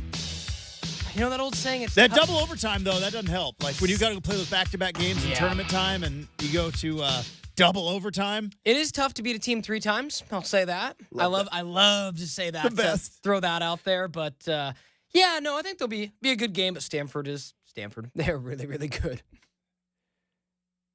But college basketball has become a one-month sport. It's a one-month sport. Yeah, there are the diehards. There are the P1s. There are the people that follow college basketball. They get excited at the Battle for Atlantis in November, right? It's true. Or the preseason NIT. The Maui Gym Classic in Hawaii. And here's the thing. I used to be one of those guys. This is why I bring it up. I used to be invested fully in college basketball. I would spend a Saturday. Now, maybe that says more about the way I spent my Saturdays in my 20s. Usually probably shaking off Friday night. But I would spend Saturday, if not watching, an Oregon game, I would watch Kentucky, Florida at like a, early tip-off on. I used to watch the Big 12 had Big Monday, right? Kansas and Texas on Big Monday. And I watched all those games. And for a handful of different reasons, but I think one of the biggest reasons is the turnover in college basketball. And it wasn't the NCAA's fault or college basketball's fault, but I think one of the biggest things, which, again, has nothing to do with football, one of the biggest reasons why college basketball became what it became was the one-and-done rule. And the one-and-done rule is good for the NBA. I said it, and I'll stand on it. The one-and-done rule is good for the NBA. Far fewer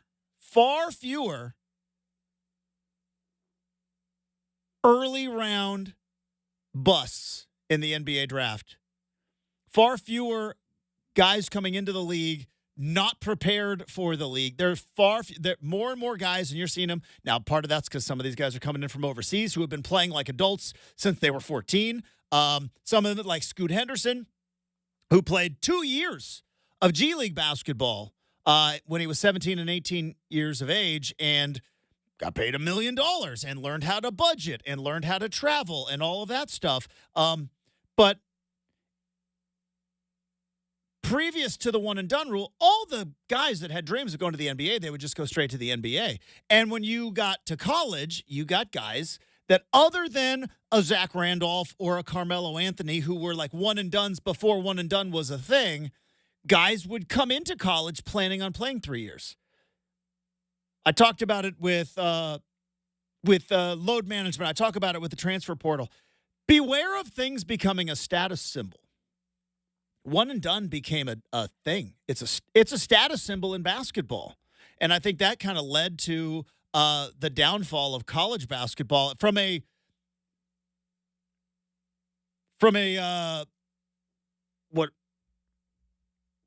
what am I trying to say? I lost it.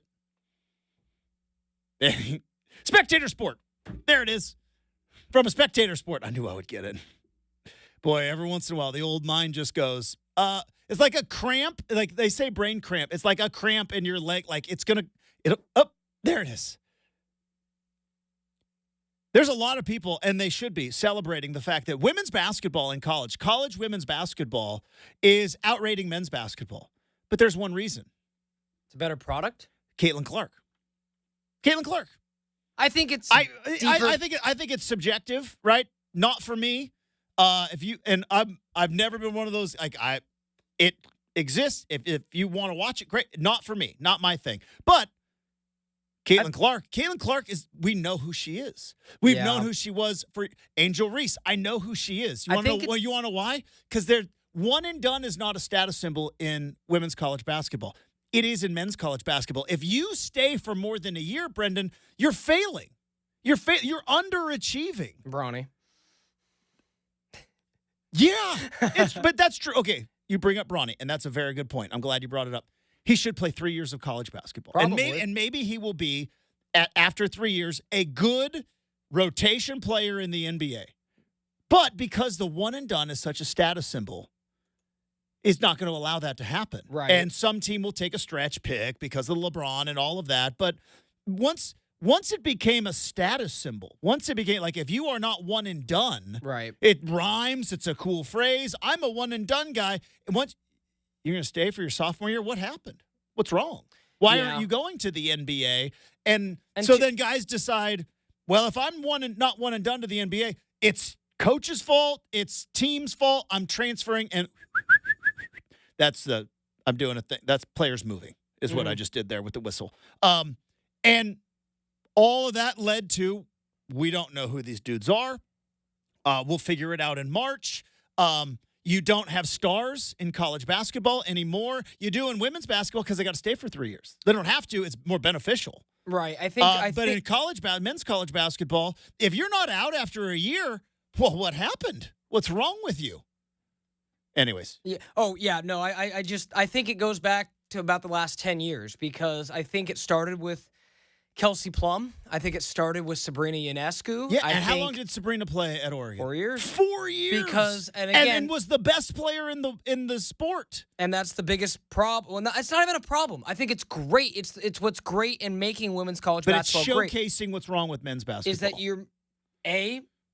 the WNBA is a worse product than college women's basketball.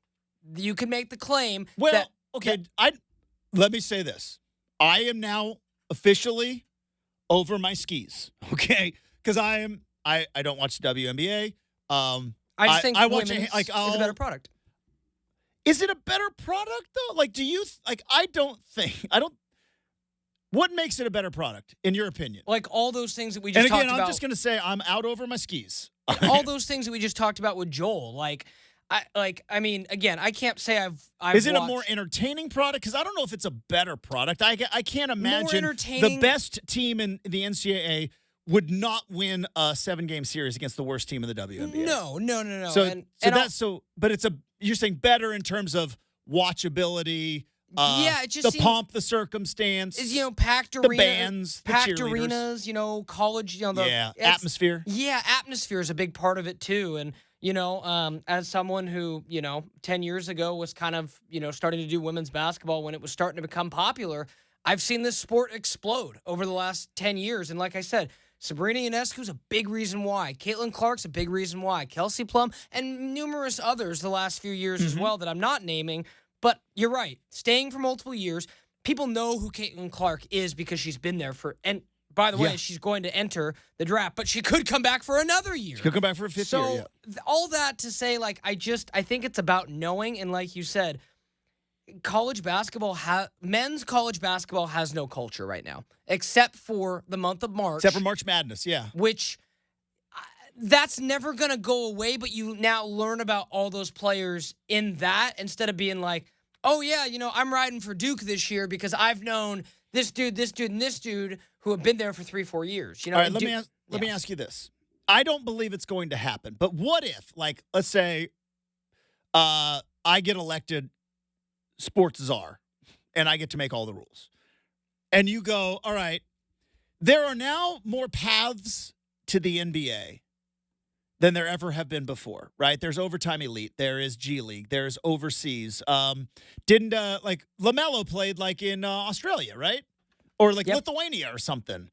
There's a lot of if you do not want to play college basketball, you can still make the NBA. Right, that didn't used to be the case, but it is now. Scoot Henderson is a prime example of that, right? So you could be in the G League, you could be in Overtime Elite, you could go play overseas. There's a lot of you could reclassify and go play for IMG, like Anthony Simons did. There's a lot of different ways. Do you think college basketball would be a better product if they implemented the baseball rule? So for those that don't know, you can get drafted in baseball right out of high school, and you go straight to the minor leagues. If then you choose to go to a 4-year college, you can't get drafted till your junior year. That's the baseball rule. I don't believe they're ever going to do that, but do you think that would help bring college basketball in terms of a more popular sport back? Because Totally. I think the reason why women's basketball is outrating it is like college basketball on Fox, and it's Caitlin Clark and it's Angel Reese but the reason why is we know who these people are. We know who these athletes are because they have to be there for 3-4 years. We didn't know who Sabrina was her freshman year. We found out real fast, but we didn't know. I did. But did you know going in, like 5-star blue chip, oh boy, Oregon's got maybe the greatest ever. Everyone has that moment, and I was at Matthew Knight Arena. It was when Oregon State there was a big streak. It was right when Kelly Graves got there. Oregon State had won, I think, 12 straight in the series. And Sabrina was a freshman. And we were there at Matthew Knight. Oregon State came back. Sabrina nearly carried her team that day. We went and did our post-game video on the court. Sabrina came out and shot something like 300 free throws.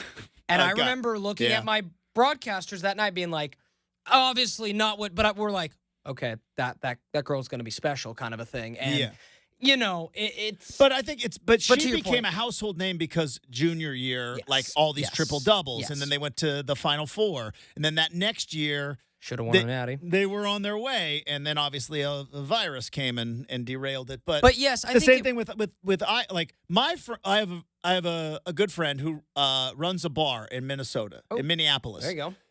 And it's right near the Target Center. Yeah.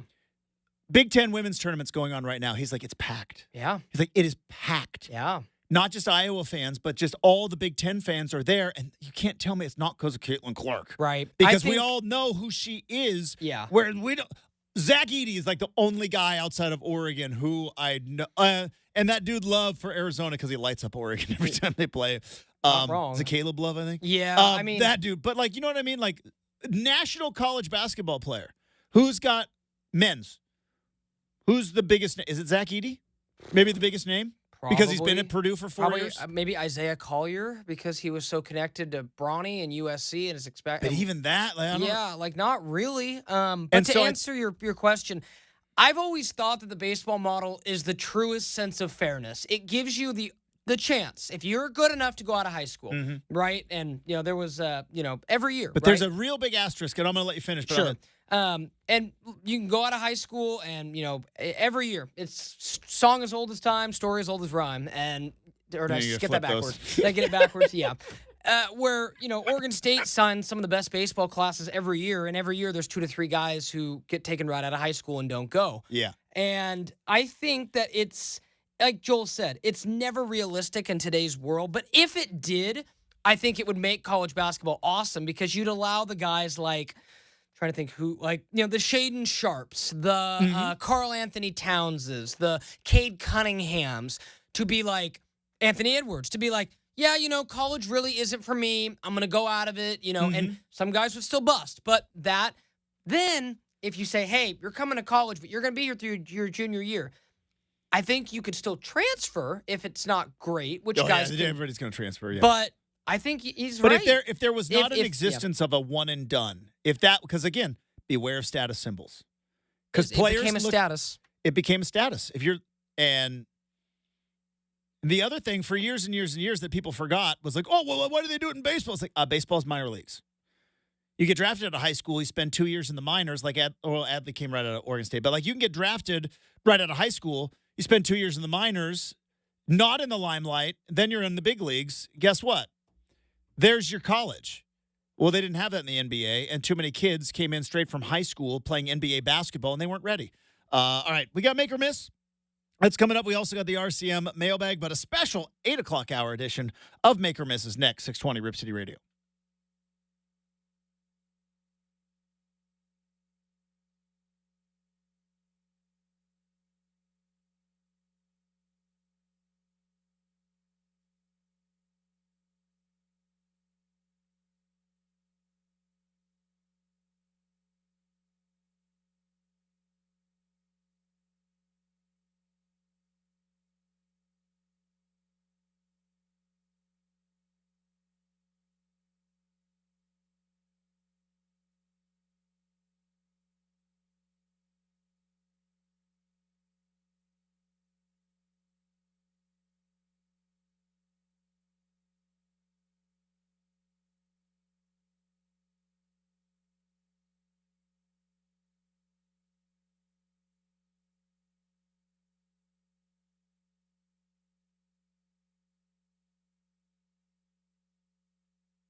All right.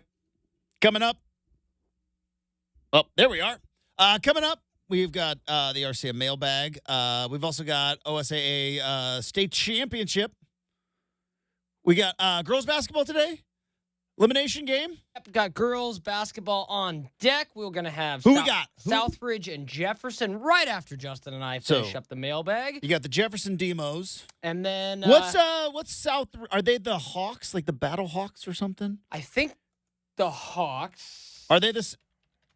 My apologies if I got it wrong to anybody at Southbridge. I used to be like the best at Oregon high school mascots, and then they built all these new high schools, and then some Skyhawks. I knew I had Hawk in there. Yep, Skyhawks. I used to be so good, and then they put like all these new high schools got built, and then they switched some of the names on them too, because they went back and they're like, I don't know if we should be doing that. But yes, Scappoose is still fine. That's the one that I will continue. Well, in Roseburg. Kind of interesting, and then nevertheless, our second game at 10:45 will have Grants Pass and Jesuit. So I know. Okay. Grants Pass. Yeah, Justin don't like Grants Pass. No, I got nothing to get. I got no beef with Grants Pass. Oh, I thought you. No, had Grants beef. Pass is cool. Okay, I got like Medford. He got Medford beef. Yeah, gotcha. People, okay. The beef in Southern Oregon, Roseburg and Medford, that's real beef, right? Douglas County, Jackson County, real beef. We're cool with Josephine County, right? Grants Pass, it's the climate, okay? But I know they're the Grants Pass Cavemen, but women's basketball, so I don't know what. They're still the Cavemen. I think at one time they were the Lady Cavers. I don't know if that's a thing anymore. But who's Grants Pass playing? Grants Pass got Jesuit. Jesuit. Yeah. So they're still the Crusaders, right? Yep. Still the Crusaders. Crusaders and Cave Dwellers. I don't know what they do there, GP, but no, we got no beef with Josephine County. But yeah, Grants Pass was cool. It's just Medford. And we're not done. We got a whole lot more of OSAA games across the board between now and the end of the tournament. So we're going like wall to wall today, right? Yeah. We're going wall to wall? Pretty much. Up until Blazer coverage? Yep. It's the spot to be for your high school hoops. Still bugs me we lost to Sutherland in the quarterfinals back in 97. See, Justin's holding on to memories from It's in that same building, too. It's right there in the Child Center. Man, Sutherland. Makes sense. Triggers. Sutherland was good. All right. So we got high school basketball coming up after the show. We've got an RCM mailbag. We had Joel Gunderson on in the second hour where him and I were old man yelling at cloud, which I thought was great. But because of that, switcheroo, which means lucky for all of you third hour listeners, which hopefully you are complete show listeners, it's time for Make or Miss. Here we go.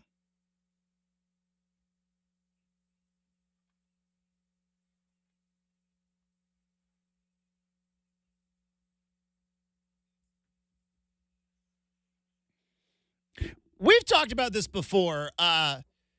Sherwood, is your nemesis Tigard or is it Newburgh? Or is it both? You fighting on both fronts?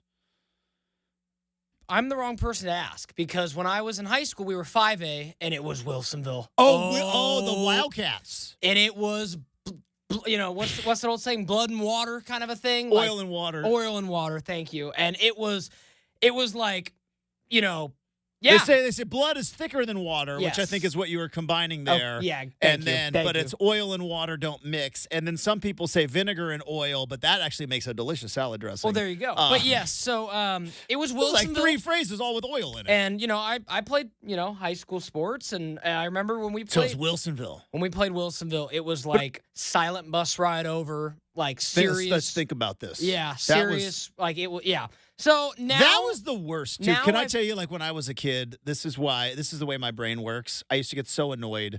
We would take these 3-hour bus rides, and we would get everybody think about what the job is, right?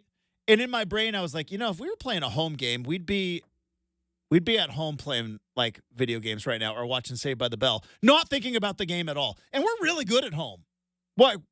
Why is it because we're on this stupid bus? And then I realized as an adult, it's the coaches just wanted it quiet. They did. They just wanted it quiet. Sit and just they probably had all sorts of other things going on. They're like, can I just get an hour of quiet, please? Pretty much.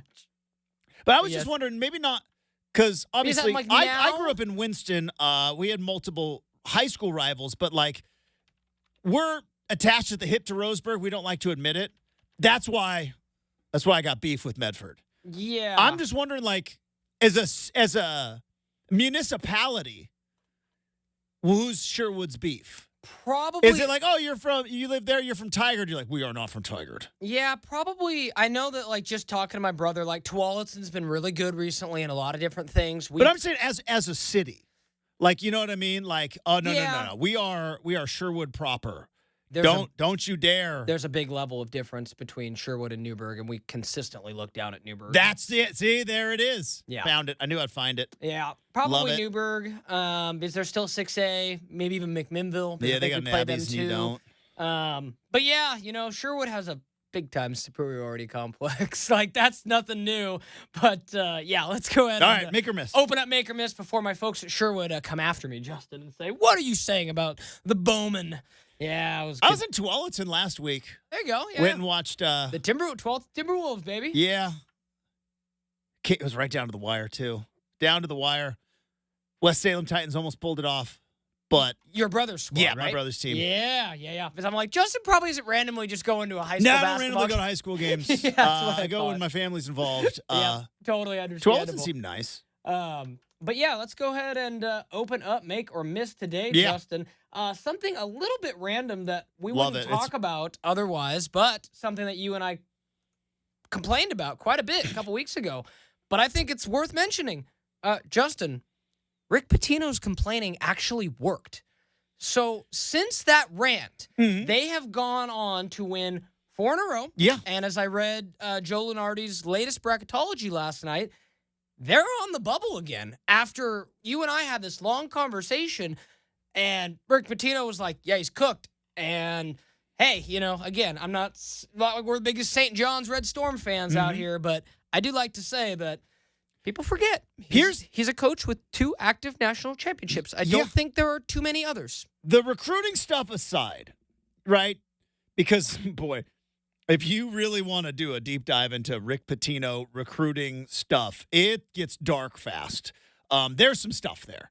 We're not going to talk about it here because we want to be light and fun on a Friday. But here's the other thing. Sometimes old school coaching works. Actually, I would venture more often than not, old school coaching works. There is a new school of coaching which has, I think, guys afraid of hurting feelings, afraid of guys transferring out, Whereas Rick Pitino, scandal aside, I got my championship rings and my banners are flying, and if he's not in the Hall of Fame, he's headed there anyways, right? He's going to be in the Basketball Hall of Fame if he's not already in it. What do I care if you transfer? So that was old school. We talked about college basketball last segment. Brenden, it was every single week, 2 or 3 times a week. Tom Izzo, Mike Krzyzewski, Rick Pitino, all these coaches, they called out their teams in the media all the time. But now everybody's so afraid because you can't have your 5-star guy transfer out or you know what I mean? Are you going to lose every once in a while? So I knew exactly what Rick Pitino was doing, and I knew exactly what the whiny crybabies were missing when they were like, hey, look at what he just said about his own team. He's like, he's sending a message. He's challenging them. So sometimes you have to. Sometimes you get stuck in a rut, and he's like, we're not athletes. We're just not athletic. Yeah. And you have to imagine some guys on this. We're not athletes. That's a swear word that we can't say. And boom, lit a fire. And sometimes old school coaching works. Now, not to the level of like Bobby Knight, who completely overrated clown. But every once in a while, sometimes you got to push the kids a little bit. Yeah. And boy, what a better push than all those kids opening up their phones going like, Rick Pitino says his team's not athletic. Yeah. You can, because I will bet you Rick Pitino and his coaching staff has already tried the yelling and screaming at practice, has already tried the reasoning and bargaining, and finally it's like, all right, I'm just going to call him out. Yeah. Just going to call them out through the media, and they're going to open up their phones, and they're going to see Rick Pitino, because the algorithm's going to pop right up there because you can't escape your algorithm. My algorithm's been bad. I get off the For You and just on the following. Algorithm was bad. But they popped up the algorithm going like, Coach just said we're not athletes. Right. We're just not athletic. We can't guard anybody. And might have lit a fire. Yeah. Good. Old school coaching works. Yeah, I kind of liked it, and to be perfectly honest, I think that in hindsight, it was just kind of interesting because like you said, everybody was like, oh, he's talking about the facilities and this, and they casually won. But Justin, let's play a little game. I love playing games. This would be fun, and I'm curious. No whammies, stop. I always wanted to be on that game. I wanted to be on Pressure Luck. See, other than wanting to be on Jeopardy my entire life, maybe even you strike me as someone who would have done the prices right. Yeah, were you a Plinko kid? Plinko was it. Yeah. I wanted to do the one I wanted to roll the dice. You roll the dice and it's like, which part of the car is this? That's what I wanted. Feel ya. I was worried that I would miss that putt. But anyway, back to the game itself. Let's play a game. There are only 7 Division I men's basketball coaches who have a national championship. Can you name them? All right, Izzo. Yep, that's Boom. one. Nailed it. Izzo, Patino. Dude, the Calipari count? Yep. They didn't strip that, right? Yep, nope. That's still got it. Got 3. Jay Wright's not coaching anymore. Roy Williams isn't coaching anymore. Hurley. Yep. UConn. Hurley. Bingo. We're up to 4. I got 3 more? Yep. There's one I don't think you're going to get. I'm trying to think back to who. What? I'll help you out with an easy one. Yeah. Bill Self, Kansas. So now we got 2 more. And Yeah. they are tough. So give me question. Are they at the school they won the title in? one, yeah. All right. Yeah, actually both of them, yeah. Yep, they sure are. Okay. Sure are. And both very young coaches, relatively. One of them used to be at Washington State, which is a dead giveaway. Yeah. I know, that's a dead giveaway. You got Tony Bennett. Tony Bennett. And then I almost said Dick Bennett, but that's his dad. We used to watch, my basketball coach used to have us watch Dick Bennett defensive drills, videos. So that would explain why his son's a good basketball Wisconsin, Stevens Point. All right, so give me a conference. Big 12. Big 12 conference. Baylor. Scott Drew. There you go. So Baylor. We pretty much had them all. You would have got to Bill Self eventually. I think so. So, yeah. I mean, but when you look at it that way, it's like, man, Tony Bennett and Scott Isn't Drew. it nuts that between basketball and football, there are, I believe now, if there's 7 in basketball, I believe there's only 3 in football. With the retirement of Nick Saban, I believe there's only 3 coaches. It's Dabo, it's Kirby, and there's one more. I think there's only 3 active coaches that have a national title.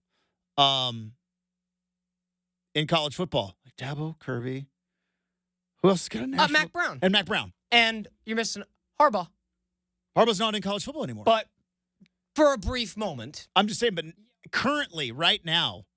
For that if you combine football and basketball, there's 10 coaches that have national titles. Yeah, that's combined. Insane. I'm not going to lie. That's pretty insane. Anywho, yeah, so that's fun. Let's go ahead and get to one more. That was a fun game. Before we close it out. Russell Wilson will be a starter for one of the Steelers or Giants. I think he's going to be a starter for the Steelers. I think he's going to. And Mike Tomlin's going to want that smoke? I think so, and here's why. Mike Tomlin's one of the most respected coaches in the NFL. Players love Mike Tomlin, but there is a standard with the Pittsburgh Steelers, and they have not met that standard. And the reason they have not met that standard is because of quarterback play. It's very well known around Pittsburgh. They have not won a playoff game since they beat the Cincinnati Bengals. I believe it was 2016. 2016, they beat the Cincinnati Bengals. Since then, they have not won a playoff game. And here's the reason why, is that I believe 2019, Ben Roethlisberger popped his elbow, was not able to play football for an entire year, and we got Mason Rudolph and Duck Hodges and backups upon backups. The next year, Big Ben comes back. They go to the playoffs, don't win, but Big Ben can't throw. He can't throw. And ultimately, it would lead to his retirement. And then since then, they have had Kenny Pickett as a rookie, Mason Rudolph, who is not an NFL starting caliber quarterback, and Mitch Trubisky, who is now back as a backup for Buffalo. They don't have a quarterback. That's why. And the fans, the Yinzers, the Steeler fan base, getting a little impatient with Mike Tomlin being good, not great. We talked about it with Gundy last segment, right? Teams that are good, not great. It'll drive you nuts as a fan base. That's been the Pittsburgh Steelers. They always have a winning record, but they have not been a Super Bowl contender since Big Ben got hurt. And they haven't had a quarterback since Big Ben got hurt. So I think Tomlin is going to get, I don't want to say desperate, but is going to be willing to take more of a risk. And Russell Wilson is a risk because I think Tomlin knows the floor on Russell Wilson is fired at clean house, but the ceiling can still be Super Bowl. And I think that's a roll of the dice that Mike Tomlin's going to make. I think he starts for the Steelers. I think he does. Now, here's the bet. You want to play another game? Brenden, will Justin, I'm going third person. Will Justin talk himself into Russell Wilson the same way 2 years ago Chad Doing talked himself into Russell Wilson? Very possible. Now, the difference is Chad had nothing but success for Russ. And I tried to warn him. I said, I remember. Will I talk myself into it? I talked myself into Mitch Trubisky. I think I will. I will. All these, like, monologues and segments I've had about Russell Wilson and all the things, like, he puts on those hydrocycloids. That's the Steeler logo. I'm going to talk myself into it. I'm going to do it. But Tomlin's he's got to make a move. And I think he knows that Pickett's not going to get him to a Super Bowl this year. He might in 2 years. Just move Kenny Pickett back to a backup role. You give Russell Wilson a year to resurrect his career. Kind of like the Jets did with Aaron Rodgers and Zach Wilson, but hopefully not with an injury. The difference was Aaron Rodgers is a 4-time MVP, and Russell Wilson is coming off of being released by a team with $80-some million left on the books. All right, we've got an RCM mailbag to wrap up the big show next, 620 Rip City Radio.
All right, let's wrap up the big show. Get you ready for the weekend ahead. But we do that the same way each and every day. It is the RCM mailbag. It is random questions. It is any subject. It is any topic, which is not unlike any of the other segments we have done on the show today. But this time, we're actually going to mean to do it. Let's open it up.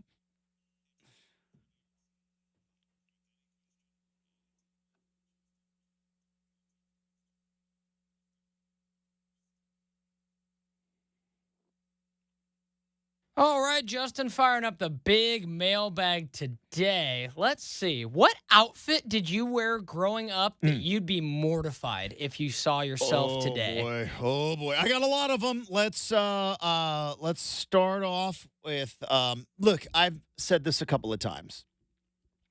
If there was a trend, a fashion trend in the 80s or the 90s, I did it. Okay? So when I was in elementary school, it was the rise of spandex shorts. So I had spandex shorts with checkerboard down the side and a fanny pack and a slap wrap because that's what you wore. And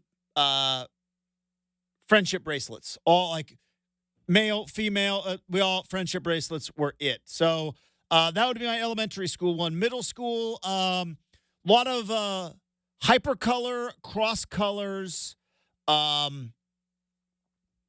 my shirt backwards a couple times because crisscross was a big deal. Ooh, That was a whole thing. Like, hey, let's wear our shirts backwards. Why? I don't know. And probably, even though, I don't know, probably be a nostalgic feel. I don't know if I'd be mortified, but the overalls with the one strap off. Did it multiple times. Multiple times. High school, I was a jock, so I lived in basketball shorts and T-shirts, usually from tournaments. Then, probably the most mortified I would be my D-bag phase of college, which was a lot of Abercrombie. I guess Abercrombie's coming back now. I saw that. Like, Abercrombie, I don't know, not for me, though. Not for 44-year-old dudes, but, like, yeah, Brenden, there was a time where on a Saturday or a Friday or a Thursday, heck, on a Tuesday, where your boy was going to go out wearing carpenter jeans. Was I a carpenter? No. But I wore carpenter jeans, polo shirt, collar popped, of course, puka shell necklaces, spiky hair, and a backwards visor. Yep. Mm-hmm. Yeah. You made an audible gasp, not on the microphone there. Okay, I'm impressed. It really tops it off with the backward visor, doesn't it? Yeah, it does. Doesn't it? That's probably, because when I was a kid, you were a kid, right? It's 80s. We wore spandex and day glow stuff. It was the 80s. Probably should have known better in my 20s. Probably should have known better than to go with the frosted tips, spiky hair, puka shell, backwards visor, popped collar. Like, was your collar, was it stuck out like you, like? So you wear like a polo shirt and then you pop the collar up. Come on, dude. What? It made sense then. With carpenter jeans, was I a carpenter? No, I was not. Or replace the carpenter jeans with the khakis that zipped off into khaki shorts. That happened as well. It's going to do it for the big show. Thanks to Joel Gunderson from Scoop Duck. Thanks to super producer Brenden. Thanks to all of you. Have a terrific weekend. OSAA high school basketball is next, 620, Rip City Radio.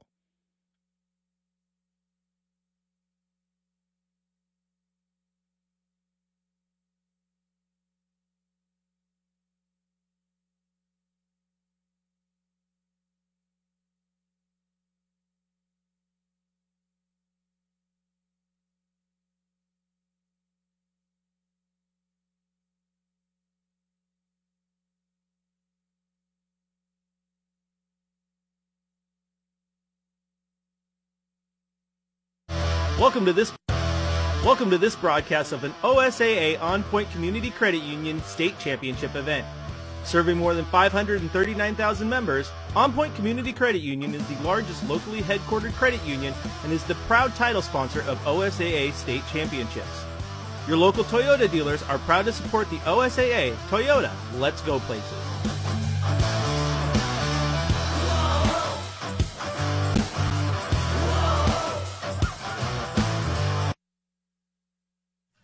Good evening, good morning, and welcome to the OSAA On Point Community Credit Union 6A Girls Basketball State Championship from Chiles Center on the campus of the University of Portland as we get set for the Consolation semifinals. Winner moves into the Consolation Championship on Saturday morning. Along with Sean Phillipson, I am Ryan Goff. As we're excited, Sean, to see this game. You had a chance to see these two teams play yesterday. We'll talk more about their quarterfinals games and preview this matchup when we return to Chiles Center. It's Jefferson and Southridge. The Skyhawks of Southridge 22-5 on the year against the Jefferson Democrats 24-3 on the year. Winner moves to Trophy Saturday. It comes your way next on the OSAA Radio Network.